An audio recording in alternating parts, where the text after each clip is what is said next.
पर कहीं नजर नहीं आए। प्रभु तेरे चतुराई मेरी नहीं समझ में आए। तूने क्या खेल दिखाए, कण कण अंदर रमा हुआ पर कहीं नजर नहीं आए। प्रभु तेरे चतुराई मेरी नहीं समझ में आए। प्रभु तेरे चतुराई मेरी नहीं समझ में आए। अनगिन तारे आसमान में इस भांति चमकाए। चंदा के संग रात में चमके प्रातः ही छुप जाए, छुप जाए, छुप जाए। अनगिन तारे आसमान में इस भांति चमकाए। चंदा के संग रात में चमके प्रातः ही छुप जाए, छुप जाए, छुप जाए। सर्दी गर्मी ऊषा तिमिर ये ऋतुएं आए जाए। कर कर कर अंदर रमा हुआ पर कहीं नजर नहीं आए। प्रभु तेरी चतुराई मेरी नहीं समझ में आए। तूने क्या खेल दिखाए, कर कर अंदर रमा हुआ पर कहीं नजर नहीं आए। प्रभु तेरी चतुराई मेरी नहीं समझ में आए।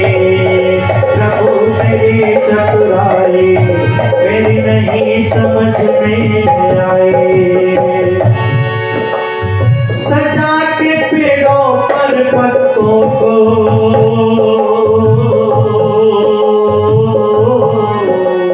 सजा के पेड़ों पर पत्तों को इस भांति चिपकाया।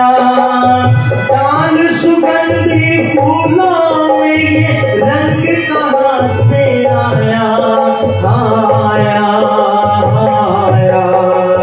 बीज के अंदर तूने दाता, बीज के अंदर तूने दाता कैसे पेड़ छुपाए। कण कण अंदर रमा हुआ पर कहीं नजर नहीं आए। प्रभु तेरी चतुराई मेरी नहीं समझ में आए। तूने क्या खेल दिखाए, कण कण अंदर रमा हुआ पर कहीं नजर नहीं आए। प्रभु तेरी चतुराई मेरी नहीं समझ में आए। प्रभु तेरी चतुराई मेरी नहीं समझ में आए। सभी को भोजन पहुंचाता है जहाँ जो पैदा होता।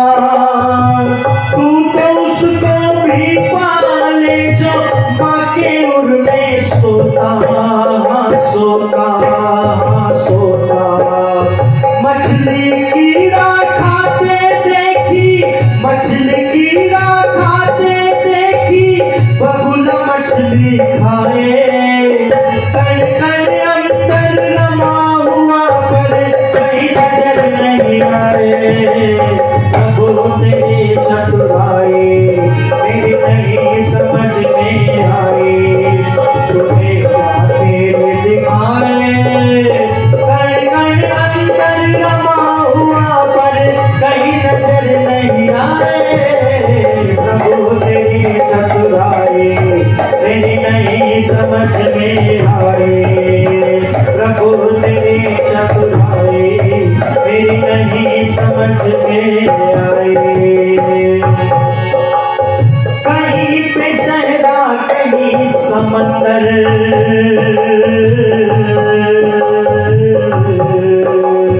कहीं पे सहरा कहीं समंदर, कहीं पे नदियां नाले, कहीं पे अंधियारा कर डाला, कहीं पे उजियाले, उजियाले, उजियाले। ईश्वर तेरे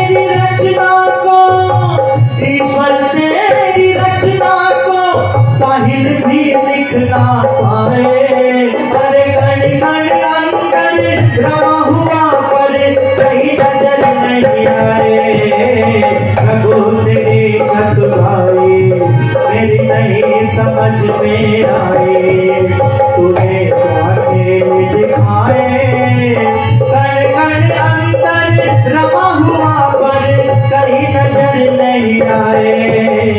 प्रभु तेरी चतुराई मेरी नहीं समझ में आए, प्रभु तेरी चतुराई मेरी नहीं समझ में आई, मेरी नहीं समझ में आई, मेरी नहीं समझ में आई, मेरी नहीं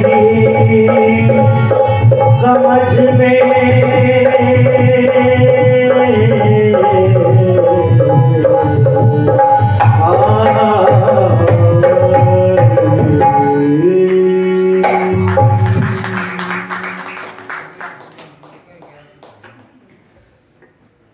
आर्य समाज के इस पावन व्याख्यान वेदी पर समुपस्थित इस आर्य समाज के बड़े ही धर्माचार्य, बड़े विद्वान, संस्कारों में पारंगत पूज्य आचार्य श्री सुरेश चंद्र शास्त्री जी, आगरा से हमारे बीच में समागत उच्च कोटि के विद्वान पूज्य आचार्य श्री हरिशंकर अग्निहोत्री जी, और हमारे बहुत अच्छे साथी कलाकार आदरणीय भाई जितेंद्र आर्य जी, इस आर्य समाज के बड़े ही यशस्वी धर्मात्मा प्रधान श्री मास्टर राजवीर सिंह आर्य जी, मंच का बहुत कुशलता से संचालन करने वाली विदुषी बहन आदरणीय श्री विनीता आर्या जी, आदरणीय श्री नरेश जी, और पूजा के योग्य वंदनीय पूजनीय माताओं बहनों, धर्म प्रेमी बंधुओं, पवित्र आत्माओं, आज संसार की जो स्थिति है वो बड़ी विचित्र स्थिति है। आज लोग वेद के मार्ग को भूल गए और वेद के मार्ग को भूल जाना ही बहुत बड़ा अवनीति का एक कारण है। इतिहास के पन्नों को यदि आप उठा करके पढ़ेंगे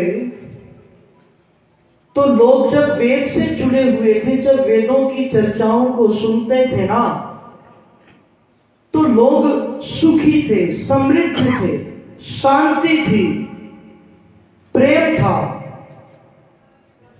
और जब वेद के मार्ग से हट गए ना हम लोग, तो बहुत प्रकार की जो है कुरीतियां, पाखंड, अंधविश्वास और परंपराएं चल पड़ी। किसी ने मैसेज लिखा था, मैं व्हाट्सएप पे पढ़ रहा था कि एक पीढ़ी का पाखंड दूसरी पीढ़ी के लिए एक परंपरा बन जाता है। परंपरा, एक पीढ़ी का पाखंड।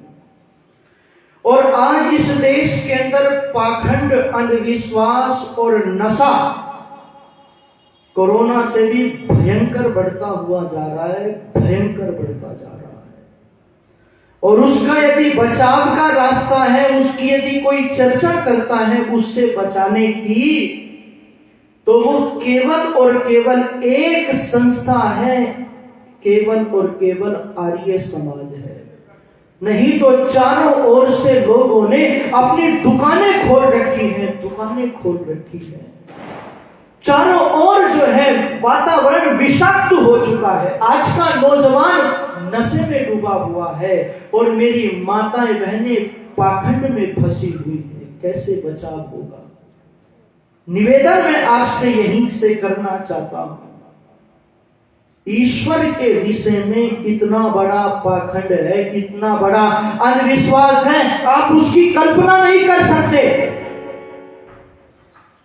इस देश की गुलामी का, परतंत्रता का एक सबसे बड़ा कारण अंधविश्वास रहा है। यहां के योद्धा बड़े जबरदस्त थे, पर पुजारियों ने ऐसा फंसाया उन राजाओं को, ऐसी चाल चली कि जो योद्धा अभी युद्ध बड़ी जबरदस्त तरीके से कर रहे थे, उन योद्धाओं को जब अंधविश्वास में फंसाया गया तो वे योद्धा गाजर और मूली की तरह से कट गए। उन्होंने शस्त्र रख दिए कि अब तो हार निश्चित है। आप इतिहास के पन्नों को उठा करके पढ़ना।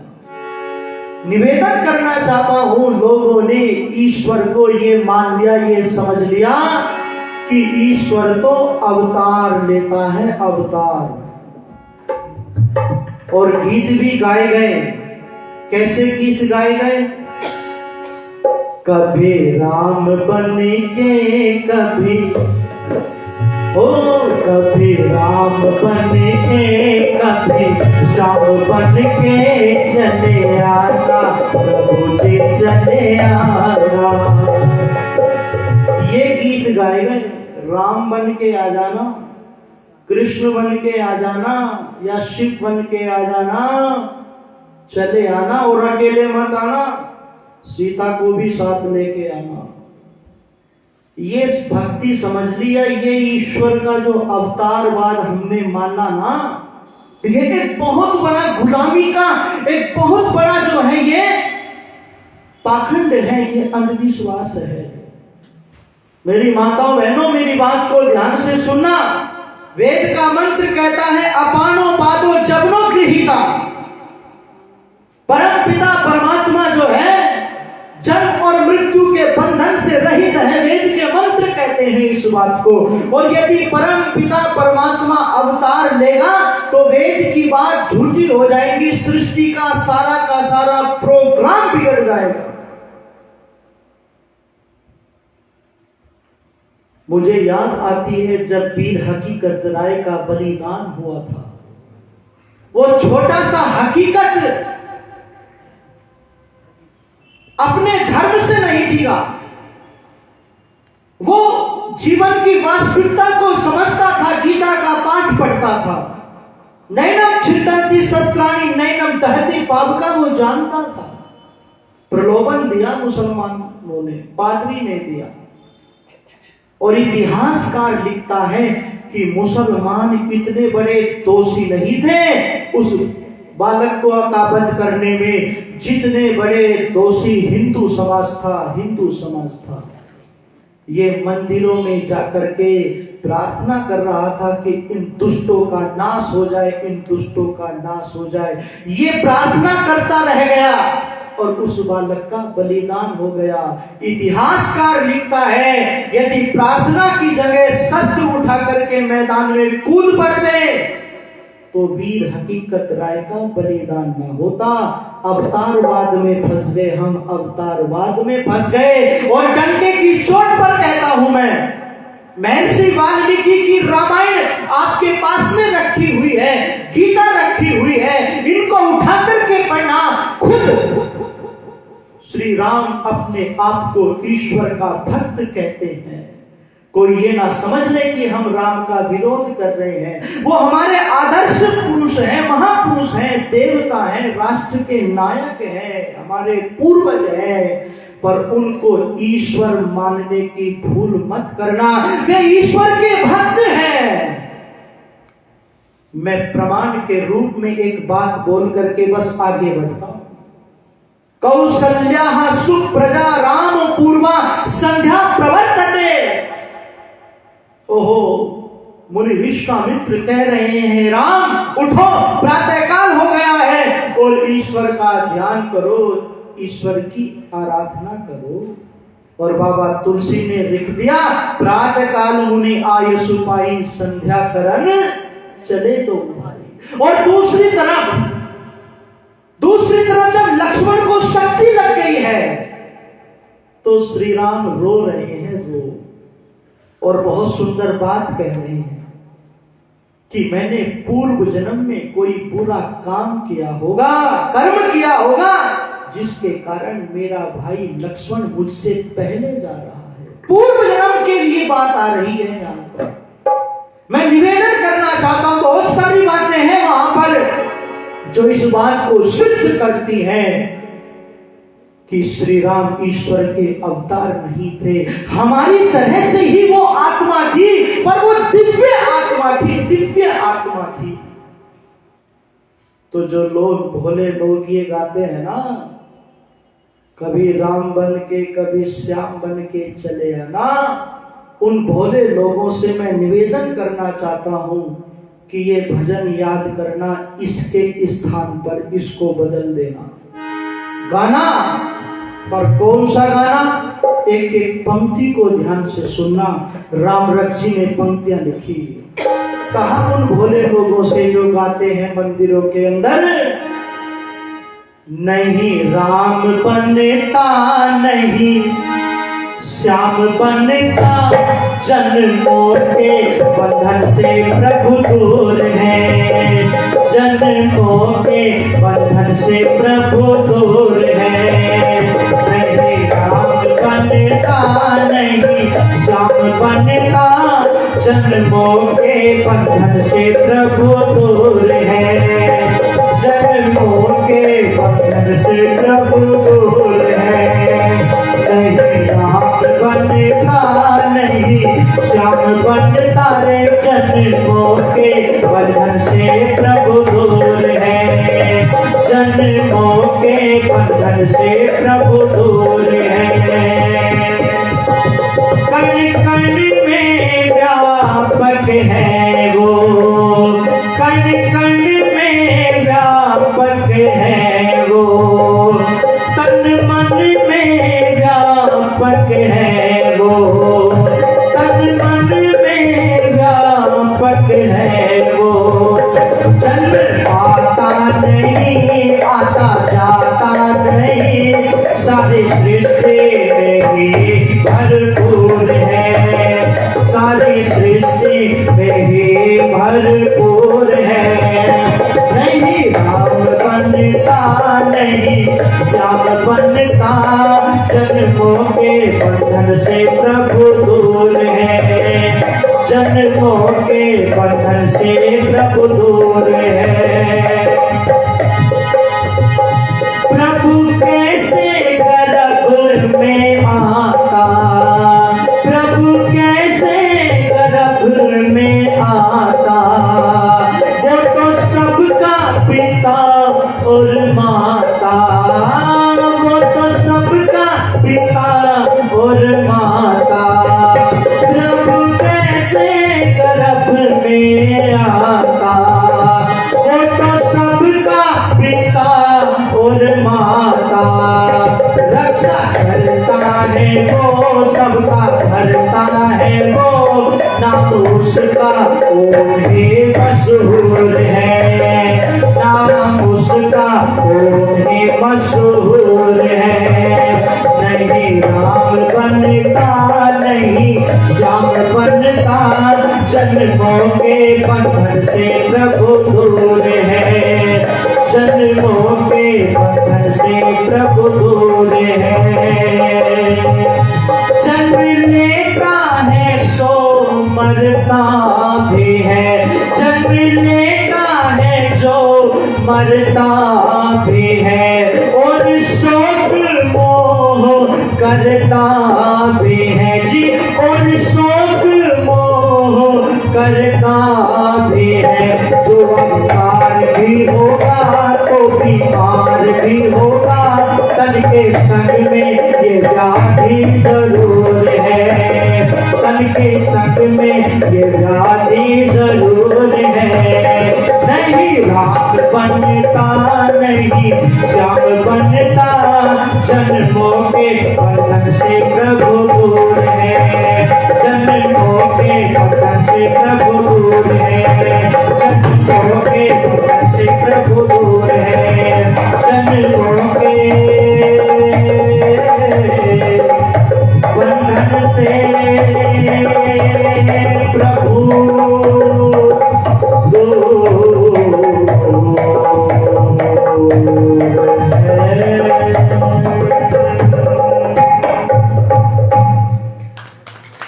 नहीं राम बनता नहीं श्याम बनता, और जन्मों के बंधन से प्रभु दूर है। क्लेशः कर्म विपाक शैर परामृष्टः पुरुषः विशेष ईश्वर। ये योग दर्शन में सूत्र आता है। और वेद में कहा गया त्वम हीनः पिता वसो त्वम माता शतक्रतो बभूव। आप उठा के पढ़ना।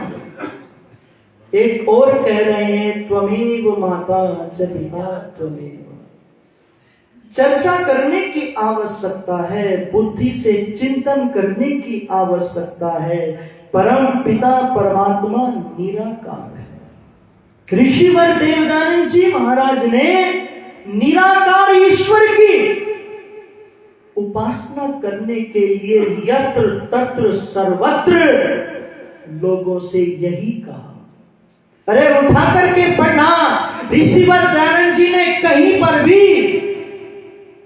एक शब्द के लिए भी समझौता नहीं किया। आर्यों, इसलिए तुम्हारा बोलबाला पूरे विश्व के अंदर मचा डंका। तुम्हारा सिद्धांतों से कभी जो है समझौता नहीं किया।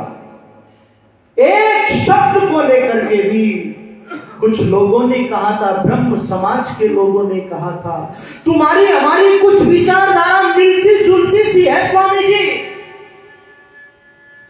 स्वामी जी एक काम करो, आर्य समाज के जो नियम है ना, उन नियम में एक नियम आता है, उसमें एक शब्द का परिवर्तन कर लेना और जो का क्यों सब रहने देना।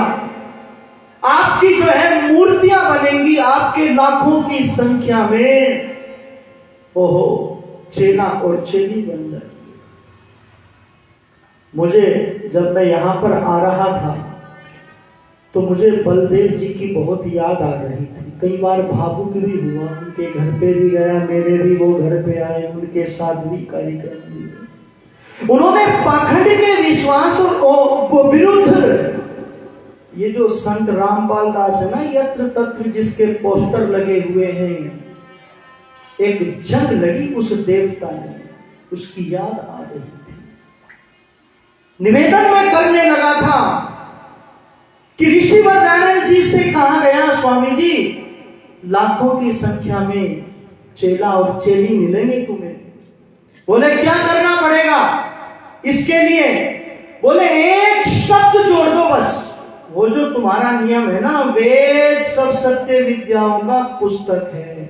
स्वामी जी बस ये कर दो कि वेद भी सब सत्य विद्याओं का पुस्तक है, एक शब्द जोड़ दो। तो स्वामी जी ने कहा, अरे भोले लोगों, ऐसा नहीं होगा, ऐसा कदापि करने के लिए तैयार नहीं हूं, ईश्वर के विमुख होने के लिए तैयार नहीं हूं। हाँ, ये करने के लिए तैयार हूं कि वेद ही सब सत्य विद्याओं का पुस्तक है, ये करने के लिए तैयार हूं, पर भी जोड़ने के लिए भी मैं तैयार नहीं हूं। एक निराकार ईश्वर की उपासना करना ऋषिवर देवदानंद जी महाराज ने हमको सिखलाया। उस ऋषिवर देवदानंद जी महाराज ने ईश्वर और जीव के बीच में जो बिचौलिए थे सबको किनारे कर दिया। हट जाओ, तुम अपनी दुकानें बंद करो, ये इससे कोई लेना देना नहीं है। सीधा ईश्वर से जोड़ने का प्रयास उस ऋषिवर देवदानंद जी महाराज ने किया। उस ऋषि ने कहा, ऐ लोगों,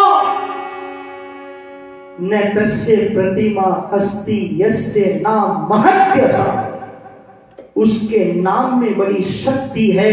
उस परमात्मा की कोई प्रतिमा नहीं है। शास्त्रार्थ हुआ था, बड़े बड़े लोगों से शास्त्रार्थ हुआ था, और उस शास्त्रार्थ में ऋषिवर दयानंद जी की विजय हुई थी।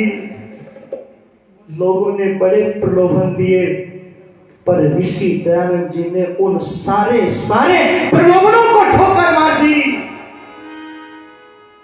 राणा सज्जन सिंह ने कहा था, स्वामी जी मेरी गद्दी पर जो है, इस गद्दी पर लाखों का मुनाफा है, लाखों का चढ़ावा आता है। यहां पर खुशी के दिन गुजारो, बैठ करके कमी नहीं रह सकती किसी भी चीज की।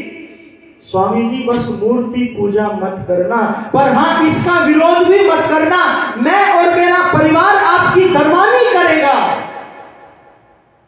तो ऋषि दयानंद जी ने कहा, ओ राणा सज्जन सिंह, इस जड़ की जंजीर से किसी कुत्ते को बांधना इन टुकड़ों पर, ये दयानंद का हृदय तो भगवान की भक्ति का दीवाना है। मेरे जीवन का उद्देश्य गुमराहों को राहों पर लाना है। यदि गद्दी इंदर की मिले, सिकंदर की मिले, उसको भी ठोकर मार दूंगा। मैं तो अपने उस हृदय में बैठे हुए उस अंतर्यामी के भक्ति का दीवाना हूं। कमंडल हाथ में लेकर के भूमि छोड़नी चाहिए। राणा सज्जन सिंह ने कहा, ऋषिवर देख लो, इतनी बड़ी संपत्ति को देने वाला मेरे सिवा आपको दूसरा नहीं मिलेगा। ऋषि दयानंद घूम गए और ये कहा, तुम सही कहते हो, पर एक बात मेरी ध्यान से सुनना, इतनी बड़ी संपत्ति को ठोकर मारने वाला भी दयानंद के सिवा बोलो दूसरा नहीं मिलेगा, दूसरा नहीं मिलेगा।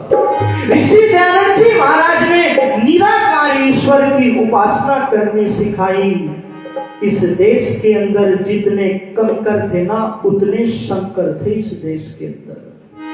सच्चे शिव से जोड़ने का प्रयास उस ऋषि दयानंद जी ने किया हमको, और उसके बदले में उस ऋषि दयानंद को क्या दिया लोगों ने?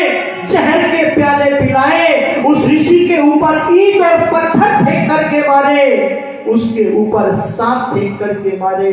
कभी बड़े बड़े पहलवानों को भेजा, कभी किसी स्त्री को भेजा, पर वो ईश्वर का भक्त, वो वेद का भक्त सबको पराजित करता चला गया, सबको पराजित करता चला गया।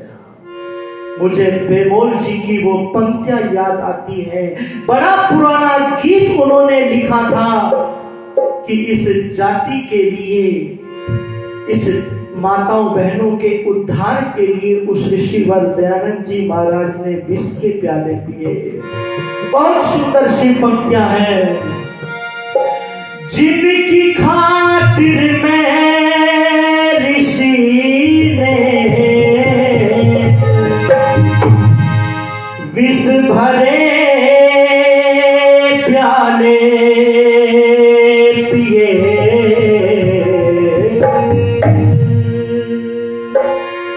वो सभी कुछ भूल बैठे उसने जो एहसान किए। जिनकी खातिर मैं ऋषि ने विष भरे प्याले पिए, वो सभी कुछ भूल बैठे उसने जो एहसान किए। वो सभी कुछ भूल बैठे उसने जो एहसान किए।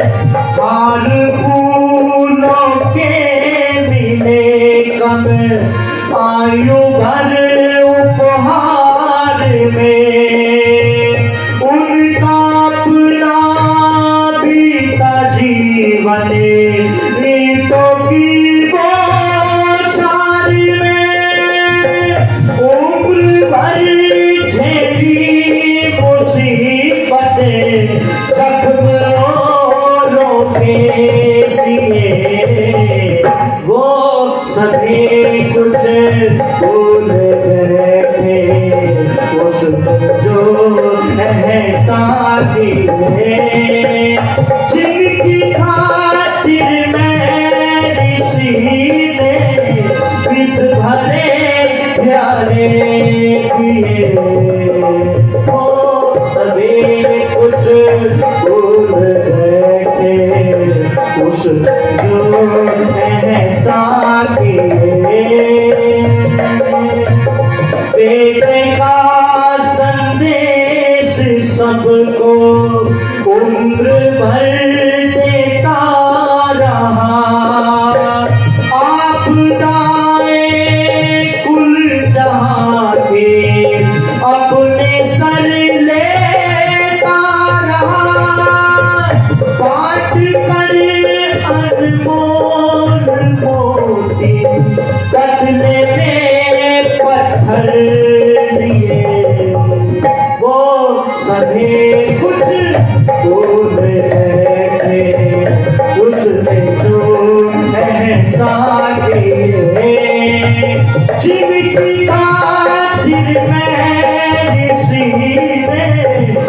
भरे प्याले पिए, वो सभी कुछ भूल बैठे उसने जो एहसान किए। सर्दी गर्मी धूप छाया में भी वो चलते रहे, पर्वतों की चोटियों को चीर कर बढ़ते रहे, गिर पड़े भूखे कहीं फिर उठ खड़े हो चल दिए, वो सभी कुछ भूल बैठे उसने जो एहसान किए। जिनकी खातिर मैं ऋषि ने किस भरे प्यारे पिए, वो सभी कुछ भूल बैठे उसने जो एहसान किए।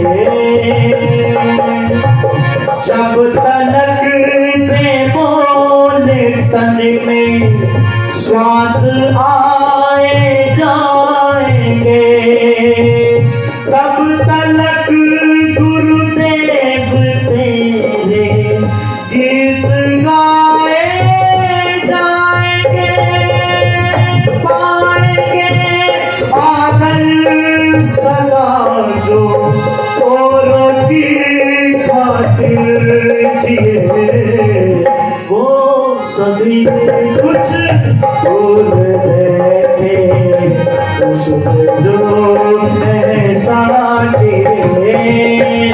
जिनकी खातिर मैं ऋषि ने विष भरे प्याले पिए, वो सभी कुछ भूल बैठे उसने जो एहसान किए।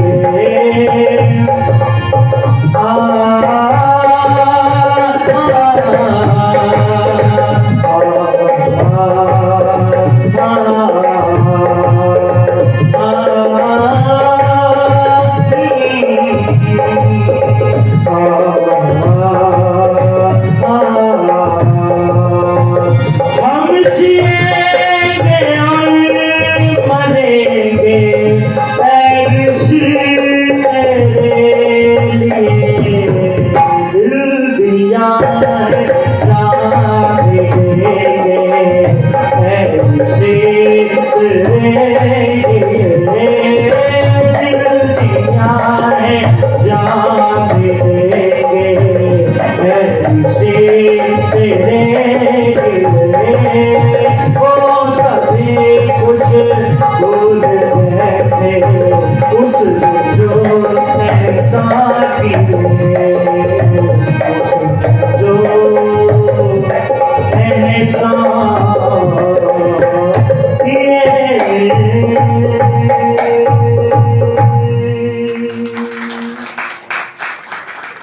जिनकी खातिर महर्षि ने विष भरे प्याले पिए, और वो सभी कुछ भूल बैठे उसने जो एहसान किए।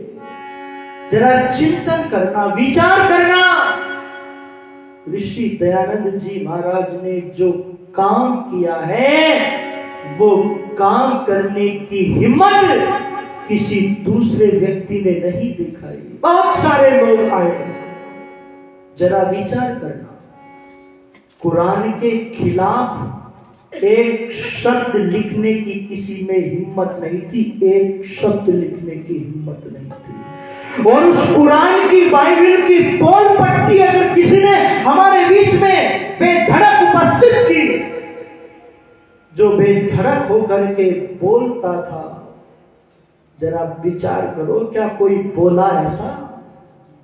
उस ऋषिवर देवदानंद जी महाराज ने सत्यार्थ प्रकाश में चर्चा की कि एकम सद विप्रा बहुधा वदंती, वो ईश्वर तो एक है लोगों, किंतु उसके गुण कर्म स्वभाव अलग अलग हैं। वो शिव क्यों है, वो नारायण क्यों है, वो ब्रह्मा क्यों है, वो ओम क्यों है, बहुत सारे नामों को की चर्चा ऋषिवर देव दयानंद जी महाराज ने सत्यार्थ प्रकाश के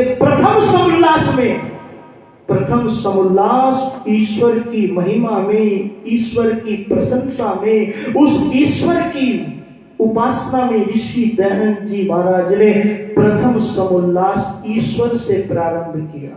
इससे यह पता चलता है कि ऋषिवर दयानंद जी महाराज का ईश्वर से कितना प्रेम था। आप आर्य समाज के जो नियम है ना, उनको उठा करके पढ़ना। प्रथम 4 नियमों में तो ईश्वर की महिमा का ही वर्णन है। सब सत्य विद्या और जो पदार्थ विद्या से जाने जाते हैं, उन सब का आदि मूल बोलो परमेश्वर है। कितना प्रेम ऋषिवर देव दयानंद जी महाराज को ईश्वर से था। ओहो, जब ऋषिवर देव दयानंद जी महाराज आंखें बंद करके ओम का उच्चारण करते थे ना, तो लोगों का रोम रोम हर्षित हो जाता था। और जब सारी सभा पर दृष्टि घुमाते थे तो ऐसा लगता था जैसे कोई विशेष आत्मा हमको निहार रही है।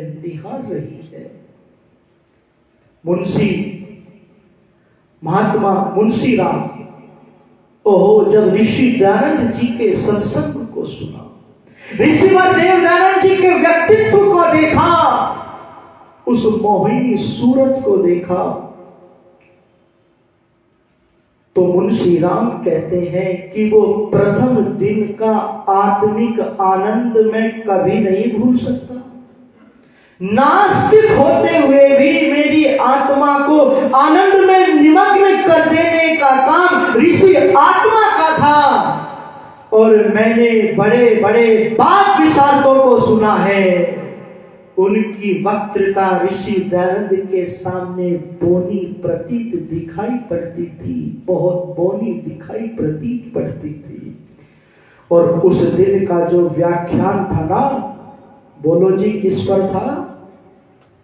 ईश्वर के मुख्य निज नाम पर था ऋषि दयानंद जी का वो व्याख्यान।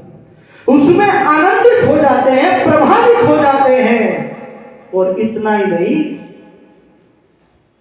चोरी छुप के बैठ करके उसकी दिनचर्या को भी देखता था मुंशी राम।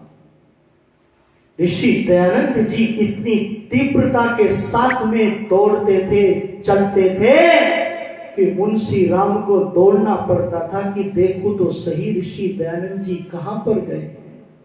अगले दिन जहां पर रास्ते कई सारे थे, वहां पर बैठ करके इंतजार पहले से बैठ गया। फिर ऋषि ओझल हो गए, देखता है आगे चलकर कि एक पेड़ के नीचे बैठ करके ईश्वर का ध्यान कर रहे हैं, ईश्वर का ध्यान कर रहे हैं। और लोगों में आपसे निवेदन करना चाहता हूं, ऋषिवर देव दयानंद जी महाराज का जो इतना बोलबाला था, उसमें ईश्वर भक्ति का प्रताप था, ईश्वर पर जो उनका अटूट विश्वास था, वो अपने आप में एक अतुलनीय था। उसका कोई मुकाबला नहीं कर सकता था, उसका कोई सानी नहीं था। बड़े बड़े शास्त्रार्थी जब शास्त्रार्थ की बात आती थी तो ये कहते थे उससे नजर से नजर मिलाने का मन नहीं, हिम्मत नहीं होती उससे नजर से नजर मिलाने की। तो ऋषि मुस्कुरा करके कहते थे, फिर भाई बीच में पर्दा डलवा करके शास्त्रार्थ करा लो, शास्त्रार्थ करा लो। शास्त्रार्थ होते रहे तो आर्य समाज की टूटी बाजती रही। शास्त्रार्थ का ऐलान करते थे ऋषि दयानंद के भक्त, ऋषि दयानंद के सैनिक।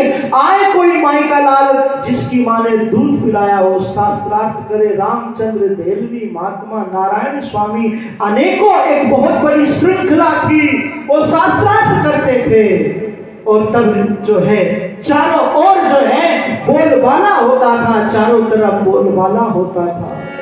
इसलिए आर्यों में निवेदन करने लगा हूं, उस ऋषिवर देव दयानंद जी महाराज ने एक नियम भी बनाया कि अविद्या का नाश और विद्या की वृद्धि करनी चाहिए। ये काम कौन करेगा? ये आर्य समाज के लोग करेंगे, आर्य समाज के विद्वान करेंगे।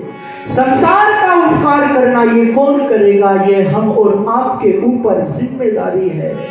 आज चारों ओर का जो वातावरण है वो अंधविश्वास पाखंड से भरा हुआ है, नशे से विषाक्त वातावरण है। हमारे बच्चे इतने प्रकार के नशे कर रहे हैं, अपनी संस्कृति को छोड़ करके पाश्चात्य संस्कृति में बढ़ते हुए जा रहे हैं। मुझे वीरेंद्र वीर जी की पंक्तियां याद आती है। उन्होंने प्रेरणा दी थी, एक अपील की थी आर्यों से, आर्यों उठो। आर्य किसको कहा गया? जो गतिशील है। कौन है आर्य? जो ईश्वर का भक्त है, वो है आर्य। और आर्यों, तुम्हें ईश्वर का काम पूरा करना है। कौन सा काम है? तो एक एक पंक्ति को ध्यान से सुनना कि आर्यों उठो, पग बढ़ाना पड़ेगा।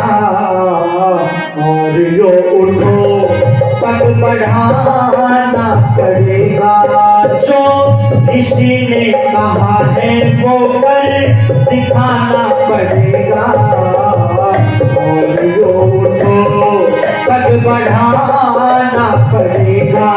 जो ऋषि ने कहा है वो कर दिखाना पड़ेगा।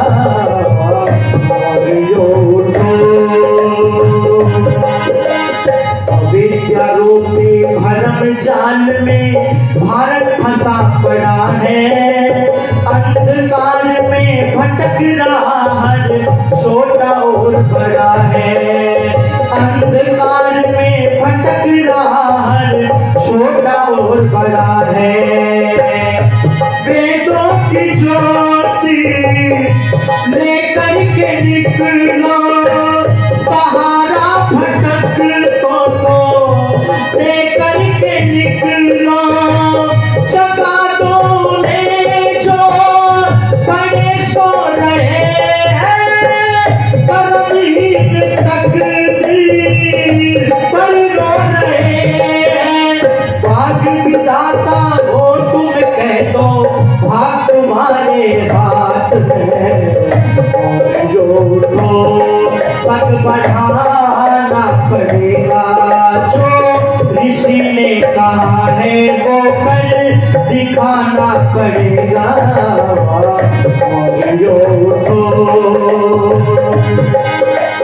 पाप कर्म की रही न सीमा, लोग फंसे हैं स्वार्थ में। अंडे मांस शराब की बिक्री इस ऋषियों के भारत में। अंडे मांस शराब की बिक्री इस ऋषियों के भारत में। कौवे बेचारी रुदन कर रही है, लाखों की संख्या में नित मर रही है। बचाओ और कानून बदलो, संसद के सारे मजबूत बदलो। रक्षा आप बदल सकते हो, चाहो तो एक रात में। पग बढ़ाना पड़ेगा। जो ऋषि ने कहा है वो कर दिखाना पड़ेगा। पग बढ़ाना पड़ेगा। जो ऋषि ने कहा है वो कर दिखाना पड़ेगा। फैशन की आंधी में युवती युवक उड़े सब जाते हैं। शर्म हया का बोध रहा गीत इश्क के गाते हैं। शर्म हया का बोध रहा गीत इश्क के गाते हैं। सिनेमा घरों में रही लुट जवानी, मिटी जा रही है वो सभ्यता पुरानी। दसा जा रही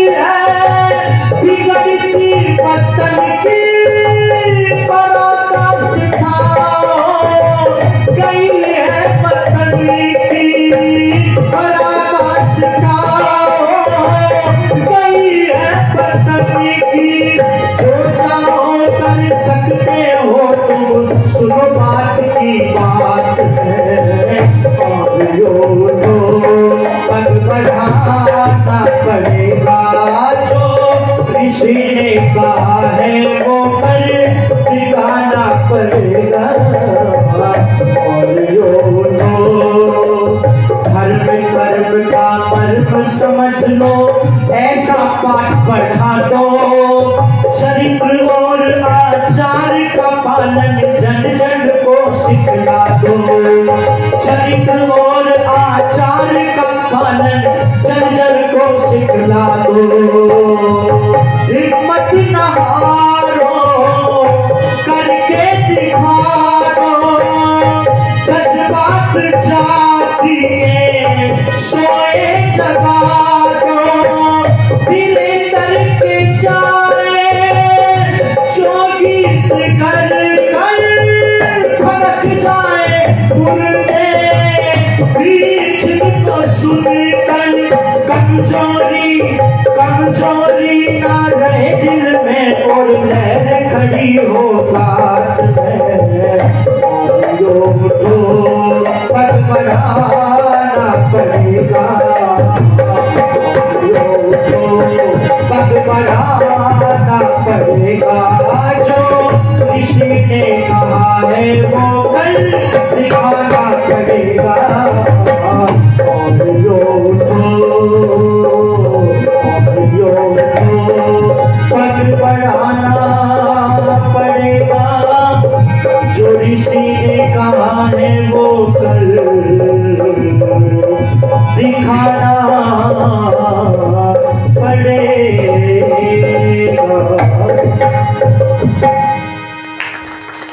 अविद्या रूपी भ्रम जाल में भारत फंसा पड़ा है और अंधकार में भटक रहा हर छोटा और बड़ा है। सारे के सारे लोग आज अंधविश्वास में फंसे हुए हैं। एक लोटा जल सारी समस्याओं का हल, किसी ने ये रास्ता पकड़ लिया। छोटे छोटे बच्चे जिनके गलों में यज्ञोपवीत होना चाहिए था, उनके गलों में जो है, उनके पैरों में जो है काला धागा गया, काला धागा। और ये काला धागा जो है गुमराह का प्रतीक है, गुलामी का प्रतीक है। ये काला धागा नु कहते हैं कि इससे नजर नहीं लगती। और मैंने कहा भगवान ने इतने सारे काले बाल दे रखे हैं, इनका क्या होगा? ज्योतिषियों के चक्कर में फंसे पड़े हैं। कभी रत्न प्रकाश जी ने पंक्तियां लिखी थी, क्यों ना दुर्गति हो प्रकाश आर्य देश की, क्यों ना बेड़ा लगे दुख दारिद्र्य का, हाथ रण में जो शत्रुओं को दिखाते रहे, हाथ अब वे ज्योतिषियों को दिखाने लगे। गणित ज्योतिष की चर्चा का विरोध नहीं कर रहा मैं, गणित ज्योतिष की चर्चा आती है। ये ग्रह नक्षत्र सृष्टि का क्रम बहुत सारा, ये संवत्सर जो है ना, ये सब इसकी प्रशंसा की है, इसको मानते हैं हम लोग।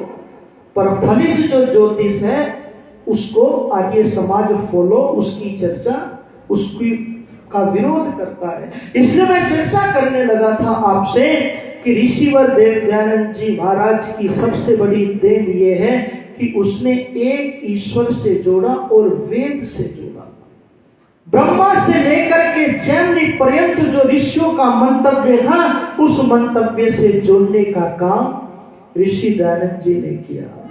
तो मैं निवेदन करने लगा हूं कि परम पिता परमात्मा निराकार है। वेद का मंत्र कहता है कि वो परम पिता परमात्मा जन्म और मृत्यु के बंधन से रहित है। वो आपने दादा बस्ती राम का भजन सुना होगा, धन धन हो तेरी कारीगरी रे करता। बहुत अच्छा भजन है।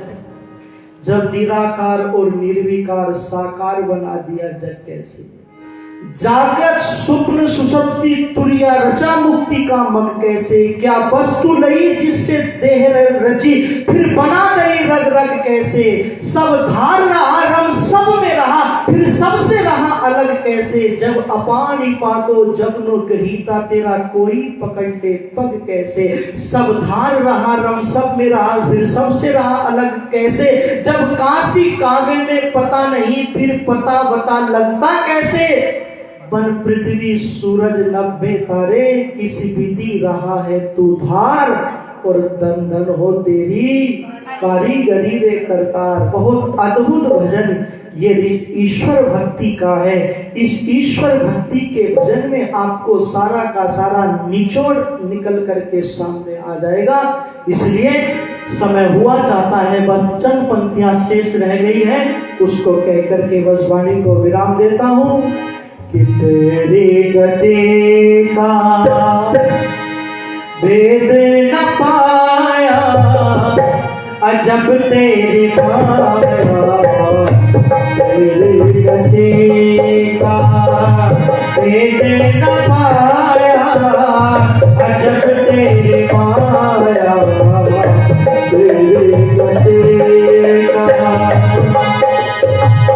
चढ़े नभ में तूने चांद और तारे, चांद और तारे, चढ़े नभ में तूने चांद और तारे, चांद और तारे, तेरी रोशनी से, तेरी रोशनी से गगन जगमगाया, अजब तेरी माया, तेरी गति का भेद न पाया, अजब तेरी माया, तेरी गति का। मंदिर न मस्जिद में तेरा मकान है, न तेरा मकान है, मंदिर न मस्जिद में तेरा मकान है, न तेरा मकान है, मगर बन के मंदिर में बैठा तू आया, अजब तेरी माया, तेरी गति का भेद न पाया, अजब तेरी माया, तेरी गति का भेद न पाया, अजब तेरी माया, तेरी गति का। इसलिए बस कहना चाहता हूं, है अनाथ कौन यहाँ, त्रिलोकनाथ साथ है, और दयालु दीन बंधु के बड़े विशाल हाथ हैं, बड़े विशाल हाथ हैं उस परमात्मा के। तो आपने मेरी बातों को बड़े ध्यान से सुना। ये बेटी 100 रुपए दे करके मुझे प्रोत्साहित कर रही है, बेटी को खूब आशीर्वाद। आपने भी बड़ी तन्मयता से मेरी बातों को सुना। समय की जो सुइयां थी वो वहां पर पहुंच चुकी है। मैं यही अपनी वाणी को विराम देता हूँ। इत्योम सम। जो बाहर बैठे हैं वो अंदर आ सकते हैं क्या? आ जाइए, सभी आ जाओ। सभी तो नहीं, जो कुर्सी बैठना चाहे कुर्सियां भी हैं। अभी और लोग रह गए हैं, उनको आवाज आ रही है मेरी? आ जाओ, अंदर ही आ जाओ।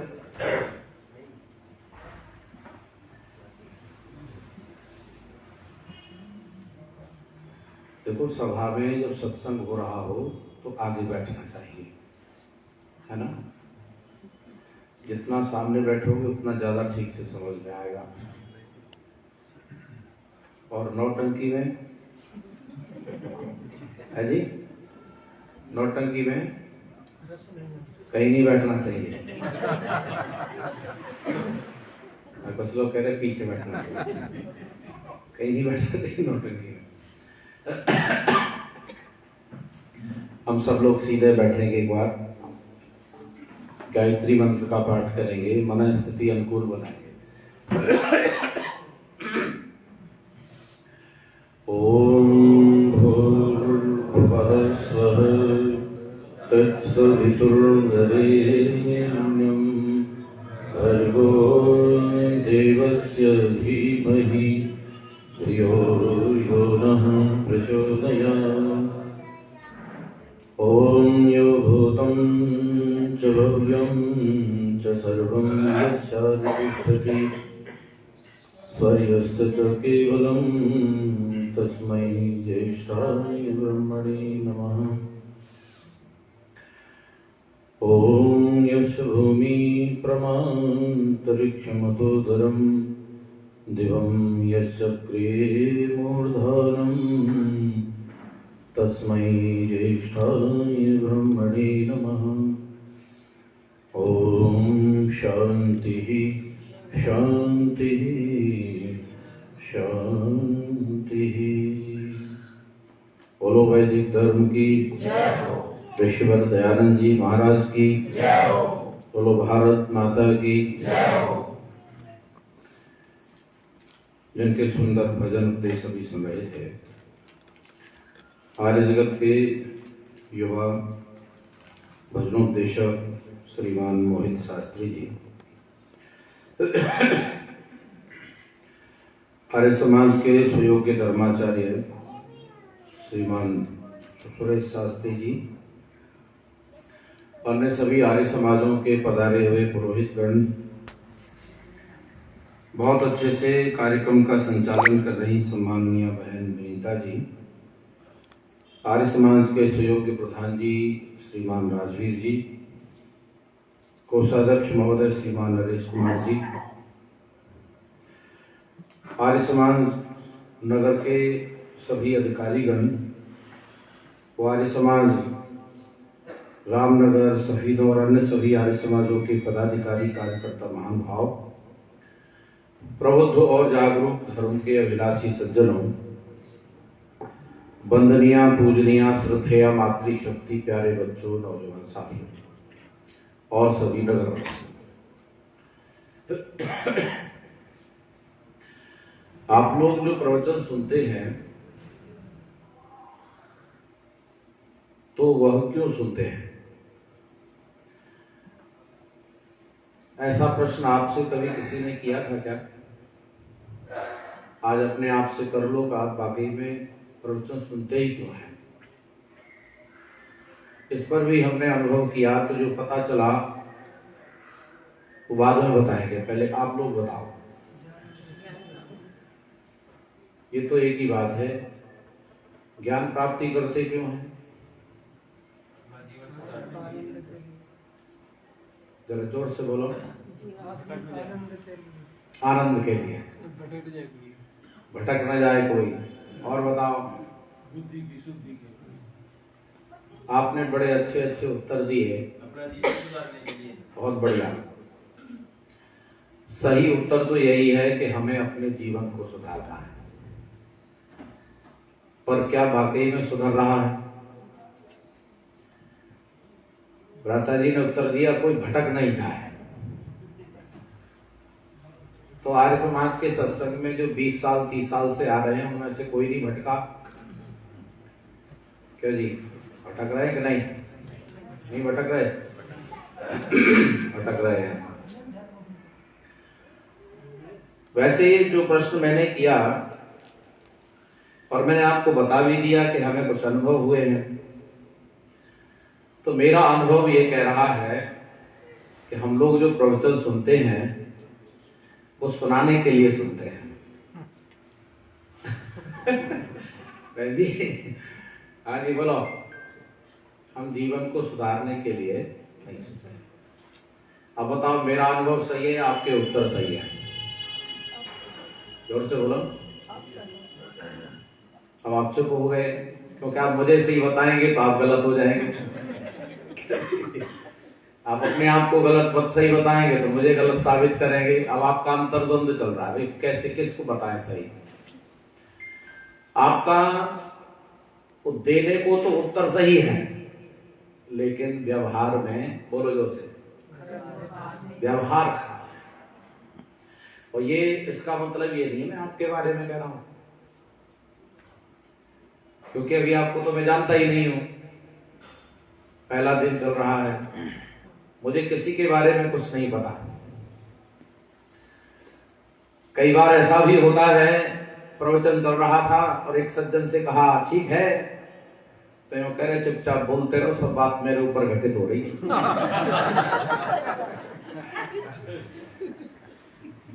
अब उन्हें तो ये लगेगा मेरे बारे में बता दिया किसी ने। तो मैं किसी के बारे में कुछ नहीं जानता, पर जहां भी हमारे समाज में जाते हैं, लोगों से मिलते हैं, और कमाल की बात बताता हूं आपको, सभा में बैठ के वो हमको सुनते हैं और हमारे कमरे में बैठ के हमको सुनाते हैं। हमारे कमरे में बैठकर वो अपनी विद्वत्ता झाड़ने आते हैं हमारे पास। ऐसे लोग बड़े बड़े नमूने आते हैं।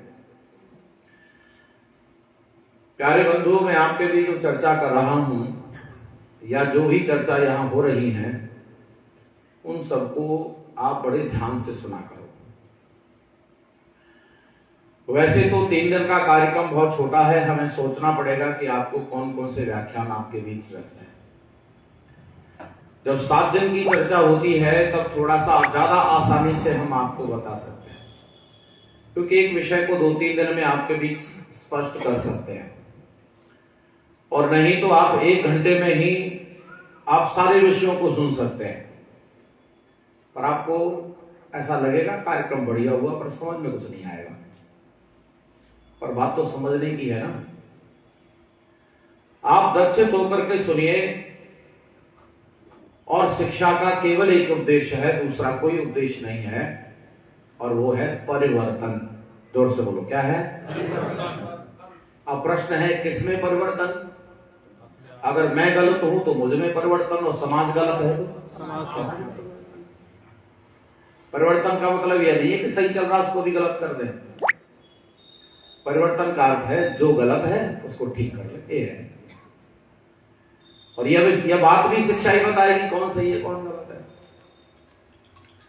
तो मैं मेरी चर्चा शुरू करता हूं और आप लोग बड़े ध्यान से सुनेंगे, मुझे अच्छा लगेगा, क्योंकि सभा जब जितनी शांत और बुद्धिजीवियों की होती है, चर्चा करने में उतना ही ज्यादा आनंद आता है। और मैं अपनी चर्चाओं को ऐसे ही रखने का यत्न करता हूं जैसे कोई क्लास चल रही हो। आप भी ऐसे ही आनंद लीजिए। बात समझ में नहीं आई तो आप मुझे बताइए, हम फिर अगली सभा में रख लेंगे। इस पूरे के पूरे ब्रह्मांड भर में एक नियम काम करता है जिसे कारण कार्य कहते हैं। बोलो जी, क्या कहते हैं? कारण कार्य। ये नोट कर लो, दुनिया का सबसे उत्तम उपदेश है। सारे संसार में जितने भी कार्य होते हैं उनके पीछे कोई ना कोई कारण अवश्य होता है। ये सिद्धांत है। आप इसे साइंस में देख सकते हैं, आप प्रकृति में देख सकते हैं, आप अपने घर में देख सकते हैं। विश्व भर में, ब्रह्मांड भर में जो भी घटनाएं घटित होती हैं उनके पीछे कारण कार्य काम करता है।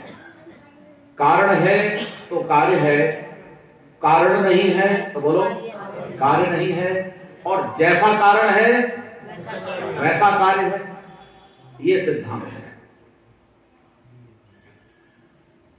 आप लोगों ने कुछ लोगों से सुना होगा, कुछ नौजवान कहते रहते, गीत गाते रहते, मैं ऐसा क्यों हूं, है जी? हम बताएंगे ऐसा क्यों है। दुनिया के पास कोई समस्या है, उसका समाधान है इस मंच के पास। तो आज आप कुछ कारणों को ढूंढिए और कार्य आपके सामने दिखाई दे जाएगा, और इस आधार पर आप अपने पुराने जन्म को भी देख सकते हैं और अगले जन्म को भी, जोर से बोलो, साफ साफ देख सकते हैं कि नहीं? अरे जिनको समझ में आ गया वो बोलो। हम कारण कार्य के आधार पर हम पिछले जन्म को भी देख सकते हैं, और बोलो ऐसे ही जैसे इस जन्म को देख रहे हैं। ये है, इतनी बड़ी बात है। संसार में हर घटना का कारण होता है। अच्छा बताओ, दुर्घटना का कारण होता है कि नहीं? होता है। दुर्घटना का कारण होता है या तो मशीन का कोई पुर्जा खराब है, या दिमाग का कोई पुर्जा खराब है। एक्सीडेंट ऐसे ही नहीं होता, अनायास कुछ नहीं होता यार। तो अब आप इसको आनंद लीजिए। मैं अभी अपने प्रसंग के लिए चर्चा शुरू कर रहा हूं, एक वातावरण बना रहा हूं, क्योंकि मैं आपको बहुत दूर तक ले चलूंगा और कुछ ऐसे प्रसंगों को रखूंगा जिनका चिंतन आपने पहले कभी किया कि नहीं किया तो अच्छी बात है, नहीं किया तो आज कर लेना। वैसे ज्यादातर लोगों ने किया नहीं। अभी हम इसको थोड़ा और अच्छे से समझ सकते हैं। तो आप बता सकते हैं सुख का कारण है, हाँ या ना? जोर से बोला करो। हाँ जी। दुख का कारण है, बहुत अच्छा। अगर हमें ये पता चल जाए, अभी तो हम जान गए हैं कि दुख का भी कारण है, सुख का भी कारण है, और अगर हमें ये पता चल जाए कि सुख का कारण क्या होता है, दुख का कारण क्या होता है, तो बोलो दुखों को दूर किया जा सकता है कि नहीं? किया जा सकता है। ये देखो आनंद आ गया। ये है चर्चा। दर्शन में एक बड़े कमाल की लाइन लिखी है, हेयम दुखम अनागतम। बोलो जोर से, क्या है? हेयम दुखम अनागतम। याद कर लो और इसे प्रैक्टिकल कर लो, कल ठीक हो जाएगा, भविष्य ठीक हो जाएगा। कितने कमाल की लाइनें लिखी हैं। हेयम दुखम अनागतम। अरे अभी जो दुख आया नहीं है उसे दूर किया जा सकता है। कमाल की बात है। अभी जो दुख आया नहीं है उसे दूर किया जा सकता है। यह है, इस पर काम करना है। कल बेहतर कैसे बनेगा, परसों बेहतर कैसे बनेगा, अगला जन्म कैसे बेहतर बनेगा, वो इस पर आधारित है। और अगर आपको ये बात पता चल गई तो हम देखेंगे वर्तमान में हमारे साथ कौन कौन से ऐसे कारण जुड़े हुए हैं जिनसे कल दुख मिलेगा। उन्हें पहचान लो, पकड़ लो, उन्हें दूर कर लो। एक उपदेश पूरा हो गया। बोलो जी, आनंद आया कि नहीं? जोर से बोलो। और अगर आप इसी के आधार पर केवल अपने बारे में नहीं, आप परिवार के बारे में भी सोच सकते हैं, राष्ट्र के बारे में भी सोच सकते हैं, और आप मुझे बता सकते हैं आपको क्या लगता है मेरा भारत अभी और सुधरेगा कि बिगड़ेगा? है जी, जोर से बोले। सुधरेगा। और जो बोले वो एक बार बोला करो ताकि औरों का भी नंबर आ जाए। आप ये मत समझे मैंने आपकी बात सुनी नहीं है। जिनको बोलना हो एक बार बोलो ताकि और लोग भी, सबको बोलना चाहिए। अच्छा एक बार बताओ फिर से, सुधरेगा कि बिगड़ेगा? आप बिल्कुल सही नहीं है। देश बिगड़ेगा, मेरी बात नोट कर लो आज। अब मेरा समर्थन कौन कौन कर रहे हैं? देश बिगड़ेगा भी। हाथ खड़ा करो कौन कौन मेरा समर्थन कर रहे हैं। भाई इसका मतलब अभी ऐसे है जो सुधरेगा ऐसे वाले जा रहा है। जातिवाद आपके देश में बढ़ रहा है, संप्रदायवाद आपके देश में बढ़ रहा है, ऊंच नीच का भेदभाव बढ़ रहा है, यहां शिक्षा पद्धति बिगड़ी हुई है, यहां न्याय बिगड़ा हुआ है, खाना बिगड़ रहा है, यहां पर सब पहनना ओढ़ना बिगड़ रहा है, यहां का चरित्र बिगड़ रहा है। अब बताओ देश सुधरेगा कि बिगड़ेगा? नहीं, जो लोग सुधरेगा वो बता रहा हूं, कारण बताओ। बिगाड़ के बाद ही सुधार होगा। ये कोई बात नहीं है, ये कोई बात नहीं। इसका मतलब आप वहां जा नहीं रहे जहां मैं सिद्धांत की ओर ले चल रहा हूं। ये क्या सिद्धांत है कि बिगाड़ के बाद सुधरेगा? ये क्या प्रकृति का नियम है? अरे क्या बात करते हैं? ना ना, आप गलती पर हैं। ऐसा कोई नियम प्रकृति में नहीं है कि बिगाड़ के बाद सुधार होगा। केवल एक नियम है, अगर सुधार के कारण है तो सुधार होगा, और बिगाड़ के कारण है तो बिगाड़ होगा। अपने आप कोई सुधार और बिगाड़, जोर से बोलो, क्योंकि अभी बिगाड़ हो रहा है, होगा होगा होगा, और जब तक कोई सुधार का कारण नहीं होगा तब तक सुधार होने वाला नहीं है। और ऋषि दयानंद अगर नहीं होते तो जितना सुधार दिख रहा है वो बिल्कुल नहीं दिखता, देश बिगड़ता चला जाता। ये तो कारण उपस्थित हो गया सुधार का, जब जितना सुधार हो गया वो केवल उस वजह से हो गया। बोलो जोर से, हाँ या ना? सिद्धांत को समझने की कोशिश करो और फालतू की जो चीजें दिमाग पे बैठी है उनको दूर करो। ऐसा कोई नियम नहीं है कि जी पहले बिगाड़ होगा ठीक ढंग से फिर सुधार होगा, ऐसा कोई नियम नहीं है जी। गोस्वामी कहता जी अल्लाह ऐजी बनता है काम बिगड़ गया। एक मिनट आप जो बात कर रहे हैं कैसे प्रामाणिक है? कोई चौपाई गा दे, कोई रागड़ी गा दे, वो ठीक हो गई क्या? वो कहया था एक सांगी कहया था माना ऐजी आप सब शांत रहो, कोई बात नहीं। बनता है काम बिगड़ गया। पहले हमारी बात को समझने की कोशिश करो, क्या कह रहे हैं हम। सांगी कह रहा वो प्रामाणिक है, जो सांगी कह रहा है वो सही बात है। नहीं तो फिर क्यों फालतू बात कर रहे हो? अरे बात को समझने की कोशिश करो रे बाबा। सांगी कह रहा है ऐसे तो वो ठीक हो गया, कोई यहां रागड़ी कोई भी गा देगा वो ठीक हो जाएगी। अरे पहले ये तो समझो कि कह क्या रहे हैं हम। सिद्धांत ये कहता है कि अगर सुधार के साधन हैं तो सुधार होगा, और बिगाड़ के साधन हैं तो बिगाड़ होगा। अपने आप यहां कुछ भी होने वाला नहीं है, चाहे वो सांगी कह दे या सांगी का बाप कह दे। कोई आदमी कोई चौपाई गा देगा तो सिद्ध हो जाएगी। यहां कितना गलत चर्चा हो रही है, कितना प्रदूषण है, वैचारिक, यही तो समझाने बैठे हम। लोगों ने दो बातें क्या सीख ली, वो अपने आप को एक ब्रह्मा समझने लगे हैं। कमाल हो गया भाई देश के अंदर। देखो वैसे मैं ये बात जानता हूं कि मैं ऊंचे स्तर की बात करूं तो सर के ऊपर होकर उतर जाएगी, इसीलिए मैं कोशिश करता हूं आपके स्तर तक उतरने की। ये सिद्धांत बताया हेयम दुखम अनागतम, तो यहां पर अपने आप ये इसके लिए प्रयास करने की क्या जरूरत है? फिर आप ये बताइए, जब अपने आप ही सुधार होना है, अरे बोलो, फिर प्रयास करने की जरूरत क्या है?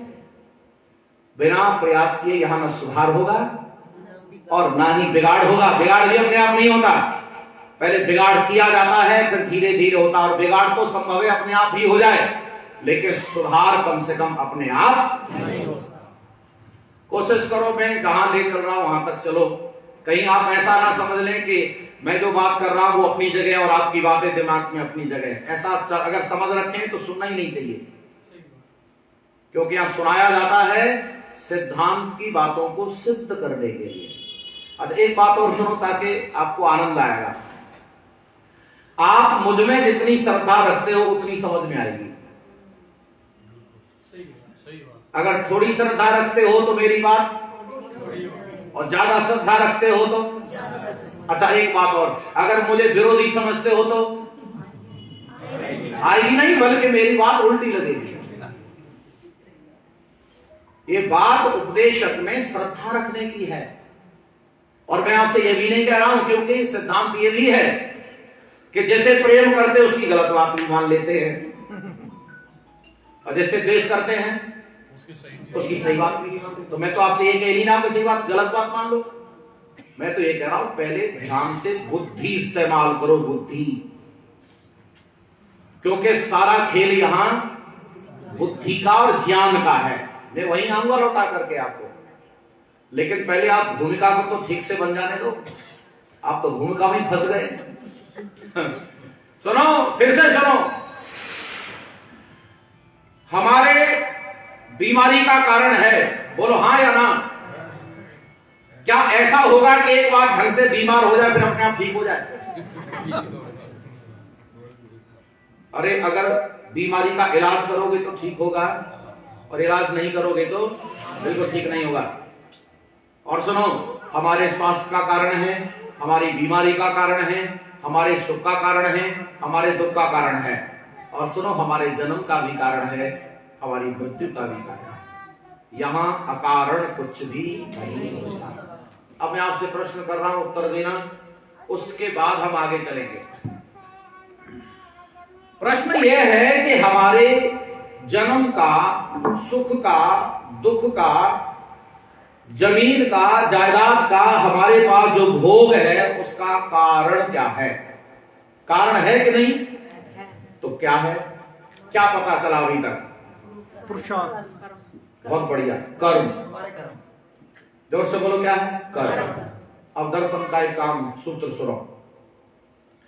दर्शन का कहता है सत्य मूले तद विपाको जाति आयुर्भोगा।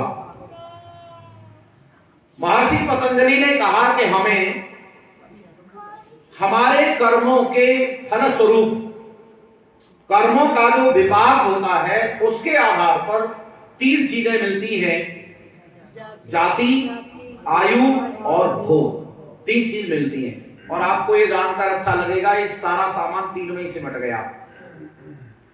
यहां जाति का मतलब जाट, नाई, धीवर, गुर्जर, पंडित, यादव नहीं है। यहाँ जाति का मतलब है मनुष्य, पशु, पक्षी, कीड़े मकोड़े, पतंगे, जलचर, थलचर, नभचर, अंडा, स्वेदा, जरायुज, उद्भिद, जितने प्रकार की योनियां होती हैं वो सब हमें कौन सा शरीर मिलेगा ये हमारे कर्मों के आधार पर निर्धारित होगा। जाति शब्द का अर्थ है समान प्रसवात्मिका ज्ञाति, जिनका समान प्रसव होता है उसे एक जाति कहते हैं। इस आधार पर हम सबकी बोलो एक जाति। और ये सिद्धांत जिस समय समझ में आएंगे, और आपकी समझ में आ भी रहे हैं, लेकिन फिर भी दिमाग में अपनी तथाकथित जाति रहती है, तो आप अब बताओ, सुनने के लिए, सुधारने के लिए अपने जीवन को पढ़ा था या दूसरों को समझाने के लिए पढ़ा था? ये बात मैं आपको पहले ही बता चुका हूं। अगर हमारे दिमाग में प्रॉपर जानकारी है लेकिन फिर भी हम व्यवहार उल्टा कर रहे हैं, तो फिर हम दोहरे दोषी हैं। दोहरे, एक बार नहीं 2 बार। जाति हमको मिल जाती है और आयु हमको मिलती है, और आयु का अर्थ होता है जीवन जीने का काल। और तीसरा है भोग, और भोग का अर्थ है रोटी, कपड़ा, मकान, दुकान, जमीन, जायदाद, यश, कीर्ति, मान, सम्मान, पद, प्रतिष्ठा, जो कुछ भी हमें प्राप्त होता है सुख और दुख के लिए, वह सब भोग के अंतर्गत आता है। हमारे जीवन में जो कुछ भी प्राप्त मिलता है, प्राप्त होता है, उस सब का कारण बोलो कर्म।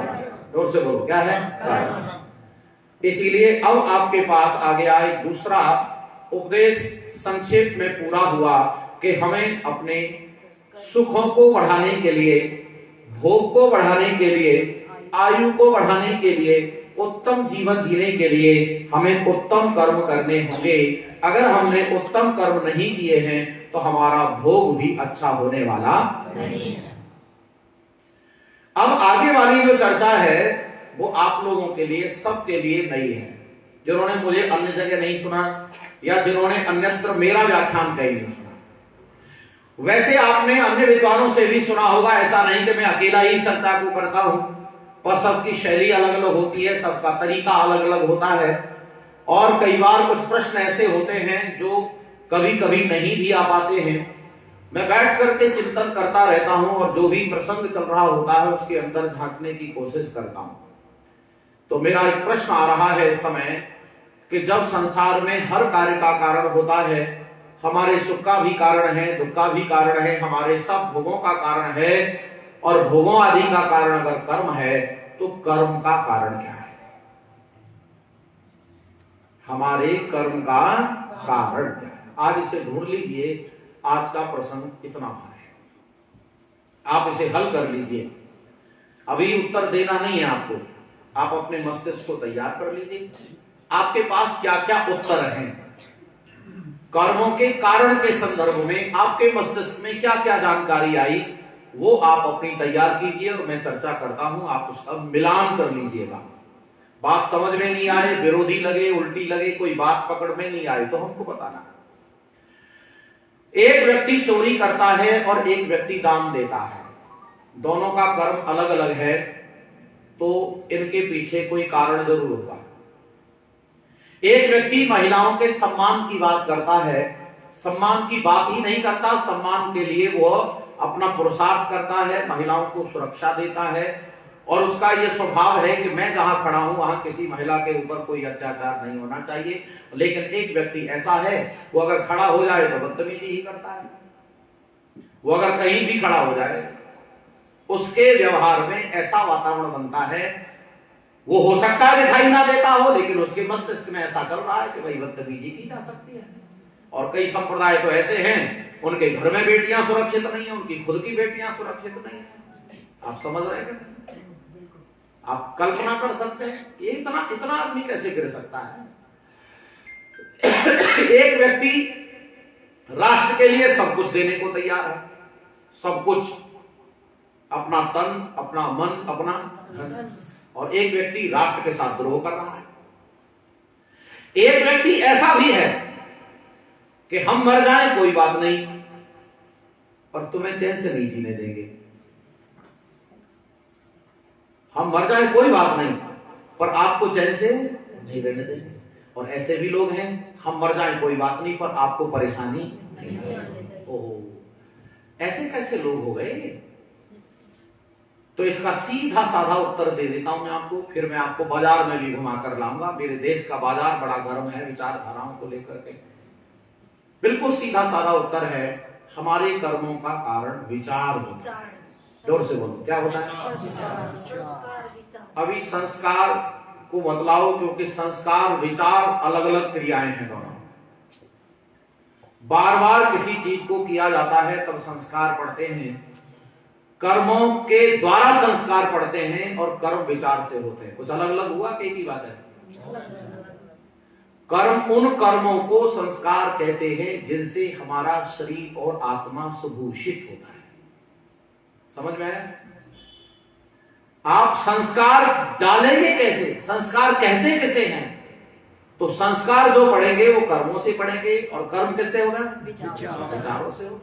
आप और भी अपने मन में जो विचारधारा लेकर के चल रहे हो तो उसे भी हमारे पास करेंगे। विचार, विचार और विचार। इस विचार को आप क्या समझ रहे हैं अभी, ये भी थोड़ा मुझे विचारना पड़ेगा कि आपने समझा कि नहीं। इसीलिए मैं थोड़ी बड़ी बात बताता हूं, विचार को थोड़ा फैला लेते हैं। विचार का अर्थ है जानकारी। बोलो क्या? ज्ञान, विद्या, विवेक, नॉलेज, और आज की भाषा में अगर इसे कहा जाए तो डेटा। जोर से बोलो, क्या है? समझ में आया? हमारे मस्तिष्क में जो डेटा उपस्थित है, हम उसके आधार पर कर्म करते हैं। That clear?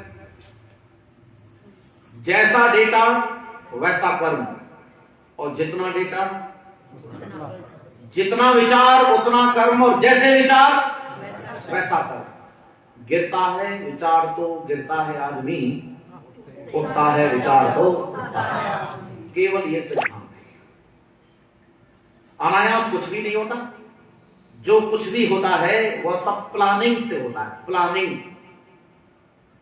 योजना से होता है।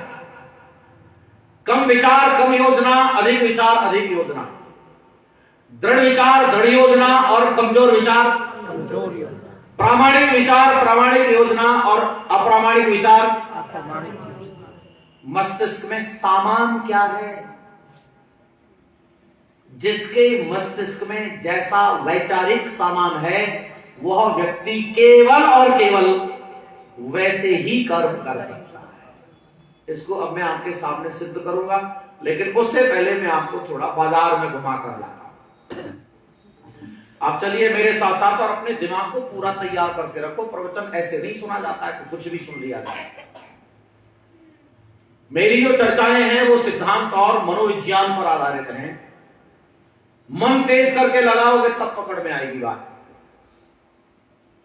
मैं खूब कोशिश करूं ना पूरा सरल करने की, तो भी आपके बिना समझे तो समझ में आने की है नहीं। आपको दिमाग लगाना ही पड़ेगा भाई। हम यात्राएं बहुत करते हैं, इतनी यात्राएं करते हैं कि ऐसा लगता है अब तो जिंदगी ही यात्रा बन के रह गई है। हर तीसरे दिन चौथे दिन थार ठेला चलती, लोगों से बड़ी भेंट होती है रास्ते में, बड़े बड़े नमूने मिलते हैं। ट्रेन की यात्रा में बात करने का बड़ा अवकाश होता है। लंबी यात्रा होती है, लोग फुर्सत में होते हैं, तो पूरे देश दुनिया के सारे प्रसंग वहीं चलते हैं। हमने बातचीत की, हम तो अपने मतलब की बात करते हैं। हमने पूछा भाई ये बताओ कर्म क्यों होता है, कर्म कैसे होता है, कर्म का कारण क्या है? तो लोगों ने बताया कि जी हम कौन होते हैं साहब कर्म करने वाले, हमसे तो वो कर्म कराता है और हम कर्म करते रहते। ऐसे लोग मिले हमें। अरे साहब हम तो परमात्मा की कठपुतली हैं, वो कर्म कराता रहता है और हम करते रहते हैं। लेकिन आपको ये जानकर आश्चर्य होगा कि बिल्कुल ऐसे ही प्रश्न महर्षि दयानंद जी महाराज से भी किया गया था, बिल्कुल ऐसे ही। क्या महाराज हम परमात्मा की कठपुतली हैं? तो ऋषि दयानंद ने कहा नहीं, हम परमात्मा की कठपुतली नहीं। हम मनुष्य कर्म करने के लिए पूर्णतया स्वतंत्र है। देखना जरा कमाल की बात कर देते ऋषि, ऐसा कह देते हैं कि फिर आपको उसके प्रसंग में और कोई प्रश्न बाकी नहीं रहेगा। ऋषि कहते हैं मनुष्य कर्म करने के लिए पूर्णतया स्वतंत्र है, लेकिन फल भोगने के लिए नहीं। जैसा कर्म करोगे वैसा फल मिलेगा। अब आपके पास दो विचारधाराएं हो गई, बोलो हाँ या ना। एक हम परमात्मा की कठपुतली हैं और एक हम स्वतंत्र हैं। अच्छा, कठपुतली वाला क्या प्रोग्राम, इसे और थोड़ा समझ लो। राजस्थान में खेल चलता है कठपुतली, आजकल तो खैर नहीं, वो टेलीविजन वालों ने ले लिया है। क्या होता कठपुतली? लकड़ी की एक गुड़िया, उसे कपड़े पहना देते राजस्थानी, तो कहीं के भी पहना दो वहीं की बन जाएगी वो तो। और उसे हाथों में धागे बांध करके उसे लटका लिया जाता है, उंगलियों में उसके अंगों को पकड़ लिया जाता है धागे से। जैसे मान के चलो इसमें सिर पकड़ लिया, ये उंगली हिलेगी तो उसका सिर हिलेगा। इन दोनों उंगलियों में हाथ बांध लिए, ये दोनों तीनों उंगलियां हिलेंगी तो सिर हाथ पैर हिलेंगे। और इनमें पैर बांध लिए तो क्या है, धागा दिखता नहीं है, धागा इतना पतला होता है, धागा दिखता नहीं है। और हाथ साइड में रख लिया जाता है, पर्दे की साइड में होता है, फ्रेम होता है, उस फ्रेम के अंदर केवल कठपुतली दिखाई देती है और ऐसा लगता है कठपुतली नाच रही है, लेकिन लोग ये जानते हैं कि ये अपने आप नहीं, इसे कोई न कोई नचा रहा है। और लोगों ने कहा जैसे ये नाच रही है हम भी नाच रहे, हम भी नाच रहे, लोगों ने ऐसा कहा। लेकिन ऋषि दयानंद ने इसके लिए बिल्कुल मना कर दिया कि नहीं, ऐसा नहीं है। आइए जरा इसका अंतर का व्यवहार माप लेते हैं। आप अगर मेरी बात समझ रहे हैं तो आप इसके उत्तरों को दे सकेंगे। देखो, इधर एक व्यक्ति बैठा है, एक व्यक्ति इधर बैठा है। इन दोनों की विचारधारा से परिचय हो जाओ पहले। ये मानता है मैं परमात्मा की कठपुतली हूं, वो जो जो कराता है मैं बस वही वही करता रहता हूं। और इधर वाला कह रहा है, मान रहा है, समझ रहा है कि मैं जो चाहूं सो कर सकता हूं, मैं कर्म करने के लिए स्वतंत्र हूं। अब आप ये बताइए, इन दोनों में से अपने विकास के लिए मेहनत कौन करेगा? बोलो। सारा कर दो बस, इधर या इधर। बहुत बढ़िया, आपके पास मेरी बात पहुंच गई, आपने समझ ली, और ये निकम्मा पड़ा रहेगा। इसीलिए मेरे देश में निकम्मों की संख्या ज्यादा है। और सुनो, बिल्कुल साफ साफ समझ लो, ऐसे ही दिखना चाहिए ना भाई। व्याख्यान का मतलब है एकदम साफ दिख जाना। अगला प्रश्न है, सामने कोई अत्याचार हो गया है, आप बता सकेंगे उस अत्याचार का इनमें से विरोध कौन करेगा? इधर वाला या इधर वाला? बहुत बढ़िया। अच्छा ये तो बताओ, ये क्या कहेगा? बिल्कुल सही, ये कहेगा ये अत्याचार परमात्मा करा रहा है, ये चोरी परमात्मा करा रहा है, ये डकैती परमात्मा करा रहा है, ये जितने भी भ्रष्टाचार घोटाले हो रहे हैं इसे परमात्मा करा रहा है, तू तो चुप पड़ा है। अच्छा बताओ, देश अब बिगड़ेगा कि सुधरेगा? भी नहीं, देश सुनते जाओ, बस आनंद लेते जाओ। सुनो, ये बताओ इनमें संख्या किसकी ज्यादा है? जब इनकी संख्या ज्यादा है तो सुधरेगा कैसे? क्योंकि तो नालायक हैं, निकम्मे हैं, आलसी हैं, प्रमादी हैं, और ये कहीं विकास में काम आने वाले नहीं है। विकास तो ये करेंगे जिसकी समझ में ये सिद्धांत आ जाएगा। अब बताओ, ऋषि दयानंद की जरूरत है कि नहीं? सिद्धांतों की बड़ी जरूरत है। आप अंदाजा लगाते चलो कि ऋषि की जरूरत है, तो फिर आप अपने अंदर झांक के देखो कि जरूरत को हम कितना अपने लिए पूरा कर रहे हैं और कितना अपने नगर के लिए पूरा कर रहे हैं। हम दोषी हैं अगर हमने ऋषि मिशन को नहीं समझा और आगे नहीं बढ़ा। तो आपने समझा। अच्छा, इन दोनों के व्यवहार में काम क्या कर रहा था? विचार। जोर से बोलो, क्या विचार। अब सुनो, एक खोपड़ी बदलो, कर्म बदल जाएगा। मस्तिष्क परिवर्तन। जोर से बोलो, क्या खोपड़ी बदलनी है। खराब हो गई खोपड़ी लोगों की, खोपड़ी हो गई खराब। और कितनी खराब हो गई है? इतनी खराब हो गई है कि आप रास्ते में चलकर देखो तो सही, आपकी गलती नहीं है तो झगड़ रहा है, आप सही चल रहे हैं तो लूट रहा है। ऐसा दिमाग खराब हुआ है मेरे देश के लोगों का कि सामान्य आदमी अपने आप को व्यथित अनुभव करता है। इतना दिमाग खराब हो गया है। दिमाग ठीक कर दो, वही ठीक लाइन पे आ जाएगा। अच्छा, अभी आप ये समझ करो सही से कि वाकई में हमारा काम, हमारा शरीर, हमारा जीवन विचारों पर आधारित है। तो इसके लिए मैं आपके सामने कुछ प्रमाण रखता हूं, कुछ तर्क रखता हूं, ताकि ये बात आपके मस्तिष्क में ठीक से बैठ जाए। तो इसके लिए मैं आपको गीता का एक श्लोक रखता हूं। उसमें अनेक कारण गिनाए गए हैं। कारण कार्य, कारण कार्य, कारण कार्य, ऐसा ही पूरा श्लोक है। और वो यज्ञ के संदर्भ में है। जैसे प्रातःकाल यज्ञ हो रहा है, चर्चा हो रही है, तो हम उसको बोलते हैं, वो यज्ञ की महिमा समझाने के लिए है। अन्नात् भवन्ति भूतानि पर्जन्यात् अन्न संभव, यज्ञात् भवत् पर्जन्यो यज्ञ कर्म समुद्भव, कर्म ब्रह्मोद्भवम् विद्धि ब्रह्माक्षर समुद्भवम्, तस्मात् सर्वगतम् ब्रह्म नित्यम यज्ञे प्रतिष्ठितम्। 2 श्लोक हैं ये। इसमें अनेक कारण, अनेक कार्य गिनाए गए हैं। और आप इसे समझ लीजिए, इसमें आपके कर्म का कारण भी मिल जाएगा। योगेश्वर कृष्ण महाराज ने कहा है, क्या कहा उन्होंने? तो यहां से शुरू किया, अन्न से प्राणी होते हैं। अन्न से क्या मतलब समझ में आया? प्राणियों का कारण क्या है? जोर से बोलो, प्राणियों का कारण अन्न। अच्छा, यहां एक बात और सुनना, यहां कहीं गलत फहमी ना हो जाए। प्राणी बनता है, जोर से बोलो, प्राणी बनता है। तो किस किस से बनता है? 2 चीजों से बनता है, एक आत्मा और एक शरीर। जोर से बोलो, हमारा जीवन किससे बना? आत्मा और शरीर। आत्मा और शरीर से बना, तो आत्मा बनती है क्या? नहीं। तो क्या बनेगा? तो यहां शरीर के कारण के बारे में बताया गया है, सीधे सीधे स्पष्ट भाषा में, कि हमारा शरीर किससे बना है।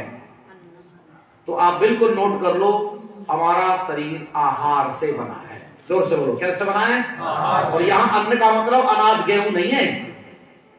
अन्न का मतलब यहां भी आहार ही है। अन्न का मतलब है भोजन। अन्नपते अन्नस्य नोदेहि, वहां क्या कहते हैं हम? अर्थात हम जो खा रहे हैं, उससे जैसे हमारा जीवन चल रहा है, वो सब क्या है? अन्न। समझ में आ रहा है? तो मेरा नहीं, आपका नहीं, सारे संसार के जितने प्राणी बनते हैं, वो लोग किससे बनते हैं? अन्न से। उनका कारण अन्न है, अर्थात भोजन है, आहार है। और इसको आप थोड़ा जल्दी से समझ लीजिए, हमारा शरीर जब बनता है तो मां के शरीर में बनता है, और सरसों के दाने से भी छोटा होता है। सरसों के दाने जैसा शरीर होता है, सरसों के दाने जैसा। और जब पैदा होता है तो 4-5 पाउंड का पैदा होता है।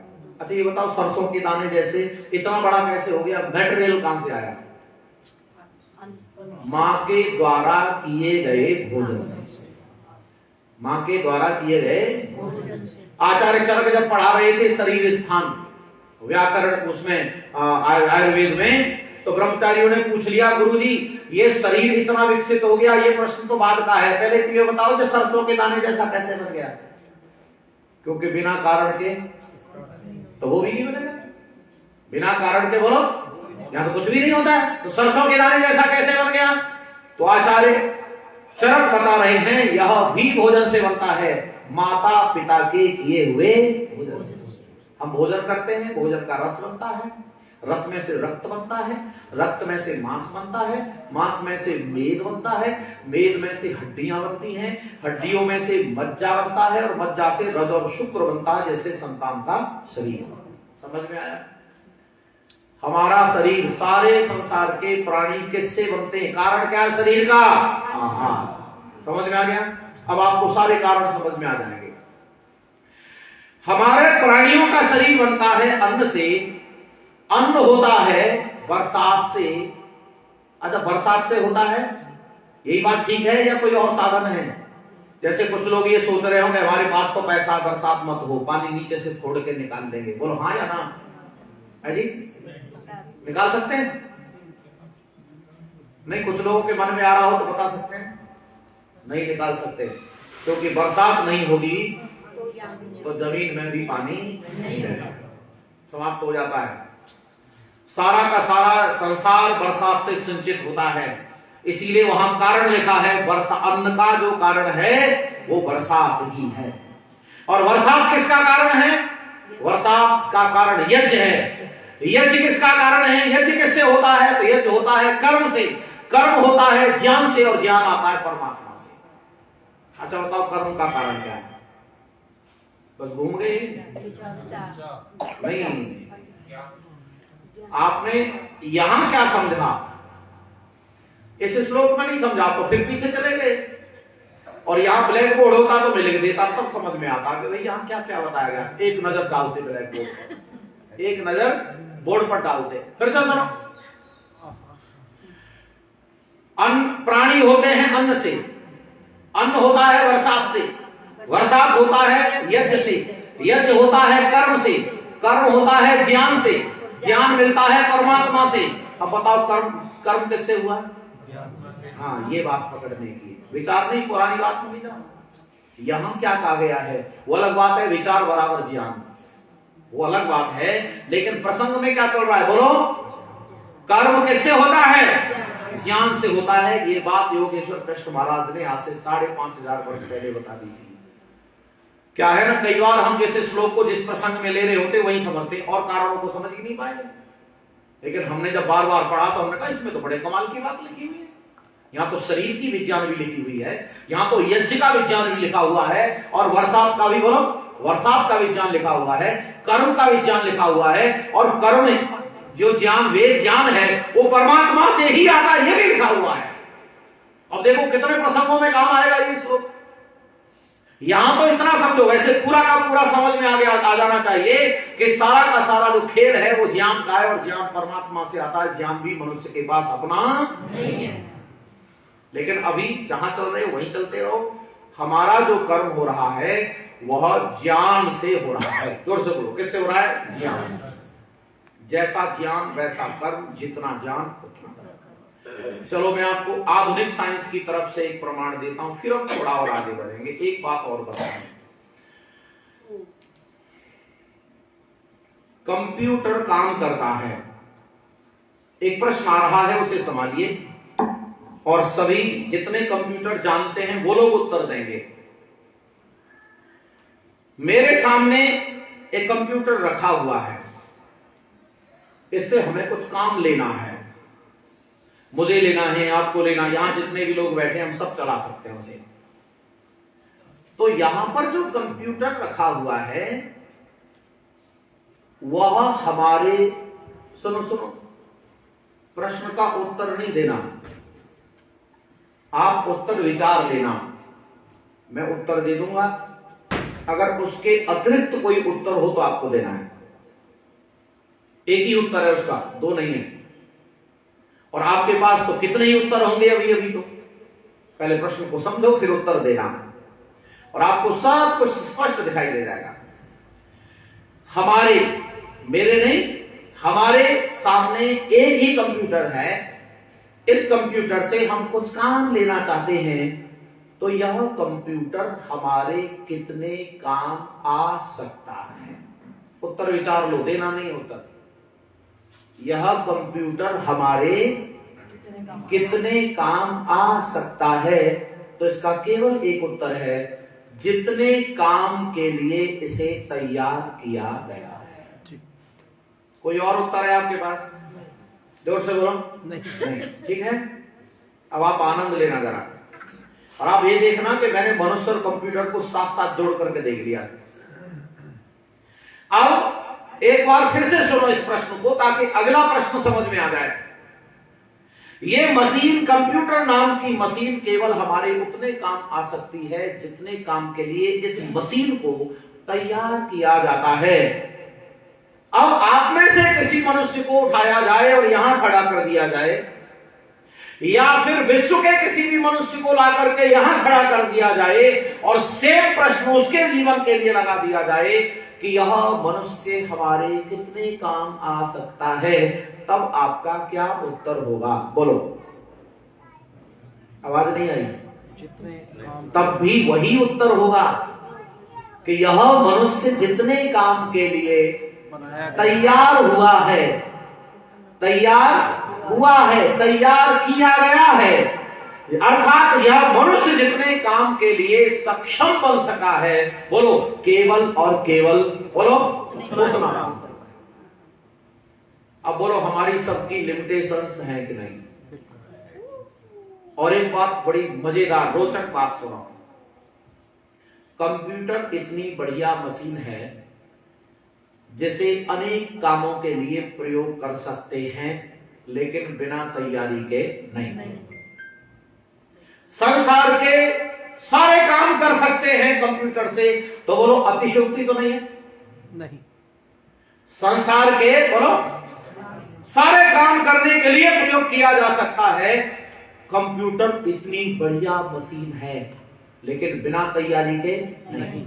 अब आप अपने जीवन को देखो, परमात्मा ने सारे जंतुओं में मनुष्य का शरीर इतना बढ़िया बनाया है कि संसार के सारे काम कर सकते हो, लेकिन बिना तैयारी के नहीं।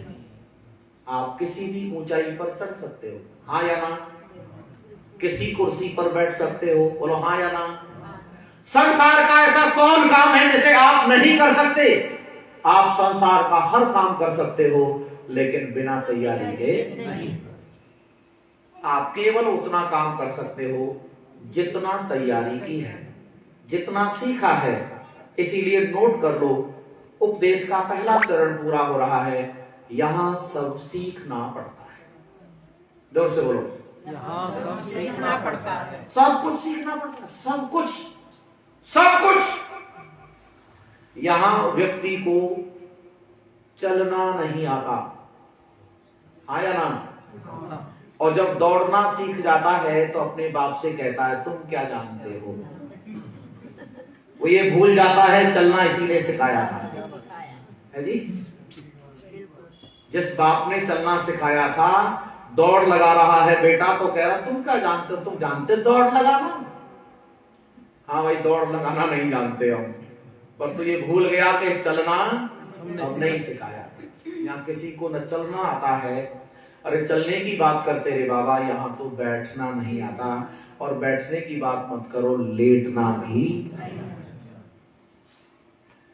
वो माएं बड़ी चतुर होती हैं, बड़ी समझदार होती हैं, जो बच्चे को लिटाना सिखाती हैं, कैसे लेटना है उस बच्चे को। और जिस माँ को लिटाना नहीं आता, वो अपने बच्चे के यहाँ के बाल उड़ा लेती है। बहनों बताओ, बेचारा पड़ा रहता है। चतुर बहनें कभी उसे स्कर्वट लिटाती हैं, कभी उसे स्कर्वट लिटाती हैं, कभी तो पेट के बल लिटाती हैं। बच्चे स्वस्थ बन जाते, स्वस्थ। यहां सब सीखना पड़ता है। इसीलिए आज एक बात दिमाग में बिठा लो कि हमें कभी भी ज्ञान के प्रति अहंकार नहीं करना चाहिए, क्योंकि हमारे पास भी कलेक्शन है, सारी दुनिया के लोगों के पास भी कलेक्शन है। तो बेहतर कलेक्शन करो, और बेहतर कलेक्शन करोगे तो बेहतर सिलेक्शन हो जाएगा। और जब कलेक्शन ही बढ़िया नहीं है, मैचिंग सेंटर पर क्यों बहनों? जब बेहतर कलेक्शन नहीं है तो बोलो सिलेक्शन कैसे होगा? वहां तो जो मिल जाए वही से काम चलाना पड़ेगा। और चल भैया, हमारी साड़ी से तो मैच खा नहीं रहा, पर चलो यही दे दे काम चलाएंगे। इसीलिए ज्यादा से ज्यादा कलेक्शन करो मस्तिष्क में, ताकि प्रसंग बस बात हम कह सके, हम हर प्रसंग में काम आ सके। व्यक्ति उतना ही काम आएगा जितना अध्ययन किया है, जितना पुरुषार्थ किया है, जितना अभ्यास किया है। जिस विषय में अभ्यास किया है केवल उस विषय का मास्टर बनेगा, सारे विषयों का मास्टर व्यक्ति कभी नहीं होता। आनंद आया कि नहीं बोलो? लेकिन अभी बात शुरू हो रही है, अभी तो पर चर्चा का समय पूरा हो रहा है। इसीलिए तो इन चर्चाओं में बड़ा आनंद है बंधुओं। मैं चर्चा करने में भी बड़ा आनंद अनुभव करता हूं, क्योंकि जब मैं प्रसंग ठीक से रख दूं तो मुझे आनंद आएगा, और आपको भी तब आनंद आएगा जब ठीक से समझ लो। और वैसे भी वही अच्छा लगता है जो समझ में आ जाए, और नहीं तो किसी को गणित बेकार लगता है, किसी को अंग्रेजी बेकार लगता है, और जिसको जो विषय समझ में आ जाए वो आसान हो जाता है। जबकि कोई भी विषय न कठिन है न कोई आसान है। यहाँ आसान कुछ नहीं है, जिससे कर गुजर लो बोलो वही आसान। सुनो, एक प्रसंग और सुना देता हूं मैं आपको। अब आप यहां ऐसा अनुभव करो, जैसे मैं उदाहरण के लिए बता देता हूं, ये मेरे हाथ में क्या है? मोबाइल है। ये मोबाइल है, ऐसा आप पहले से जानते हैं या कभी किसी ने बताया था? बताया। ये देखो कैसा एक उत्तर है। और सुनो, अगला प्रश्न सुनोगे तो आनंद आ जाएगा। केवल मोबाइल के बारे में ही कभी किसी ने बताया था, या आप जितना जानते हो सबके बारे में कभी किसी ने बताया था? जितना जानते हैं उसके बारे में। ये है स्पष्ट एकदम। हम जो भी पदार्थ जानते हैं, ये माइक है, ये हारमोनियम है, ये पर्चा है, ये लेक्चर स्टैंड है, ये माला है, ये स्वामी श्रद्धानंद है, ये बॉक्स है, ये पंखा है, ये कपड़ा है, ये जैकेट है, ये कुर्ता है, इन सब के बारे में हमें कभी न कभी किसी न किसी व्यक्ति ने अवश्य बताया होगा, क्योंकि हम कुछ नहीं जानते। अब बोलो, पढ़ने की जरूरत है कि नहीं? अध्ययन की जरूरत है कि नहीं? पर दो बातें सुन लो, विराम कर देंगे, शेष बातें कल बताएंगे। आज तो इतना समझ लो कि ज्ञानार्जन जरूरी है, और ज्ञानार्जन का स्रोत क्या है वो सारांश में बताकर विराम करेंगे। लोग दो बातें सुनो, एक तो लोग सुनते नहीं हैं, और दूसरा अध्ययन नहीं करते। जैसे किसी से को प्रवचन सुनो तो कुछ लोग तो सामान्यतया नहीं सुनते, संस्कार खराब हो गए, और कुछ लोग ऐसे हैं, उनके बारे में आप बताना, मैं बस उनकी कंडीशन बताऊंगा, फिर आप बताना सुनते हैं कि नहीं। जो थोड़े धनवान हो जाएं, बोलो, थोड़े धनवान हो जाएं तो वो किसी की नहीं सुनते। अच्छा, थोड़े बलवान हो जाएं, नहीं सुनते। अच्छा, थोड़े ज्ञानवान हो जाएं, नहीं सुनते। अच्छा, थोड़े बड़े पद पर बैठ जाएं, नहीं सुनते। अच्छा, थोड़ी आयु में ज्यादा हो जाएं, और बड़े कमाल की बात, ऊंचे रिश्ते वाले हों, जैसे बहनोई और साला आपस में बात कर रहे हो, तो ये बताओ कौन नहीं सुनता? बहनोई नहीं सुनता, चाहे साला कितना भी बड़ा विद्वान हो, लेकिन बहनोई नहीं सुनता है, फूफा भी नहीं सुनता है।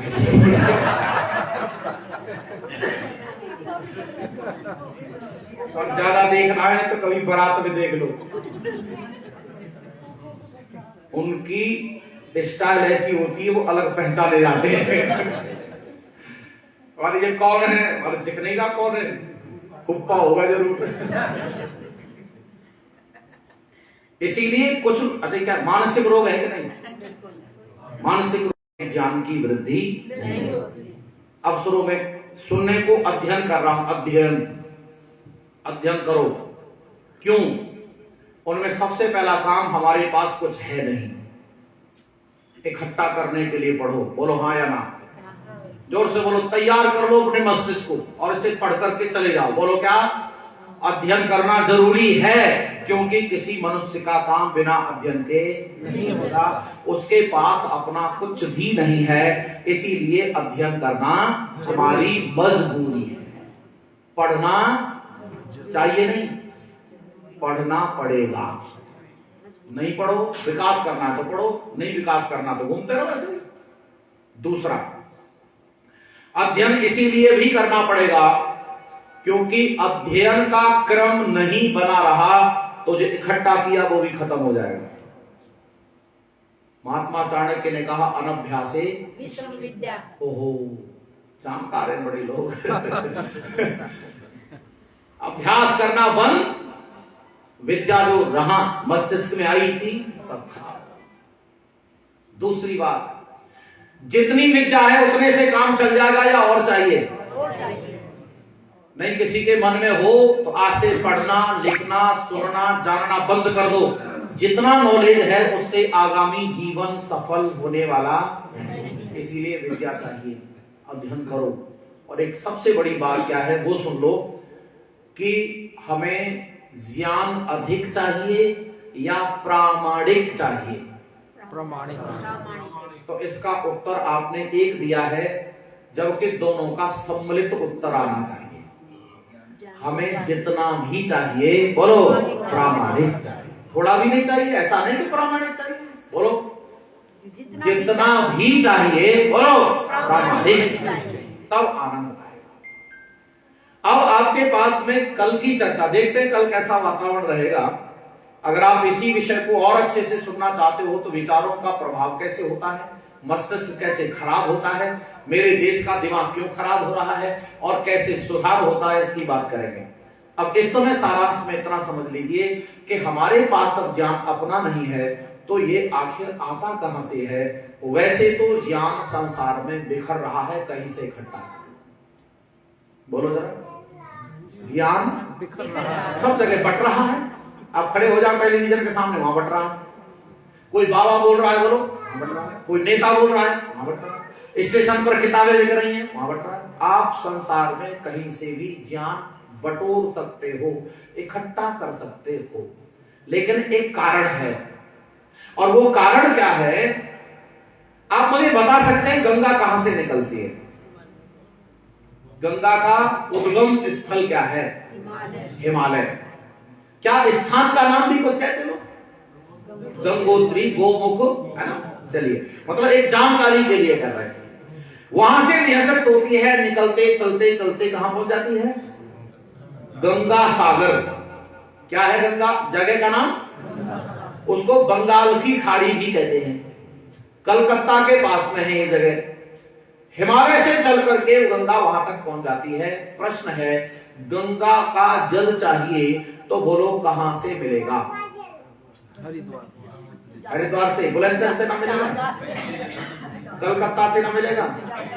अरे बोलो, प्रश्न का उत्तर क्या है? जहां जहां गंगा है वहां वहां गंगा का जल मिल जाएगा। लेकिन अगला प्रश्न बदल रहा हूं, हमें विशुद्ध गंगा जल चाहिए। हमें विशुद्ध गंगा जल चाहिए, बोलो अब कहां से मिलेगा? अब आप नोट करो, संसार में ज्ञान तो कहीं से भी मिल जाएगा, लेकिन शुद्ध ज्ञान की गंगोत्री केवल वेद है और कहीं से मिलने वाला।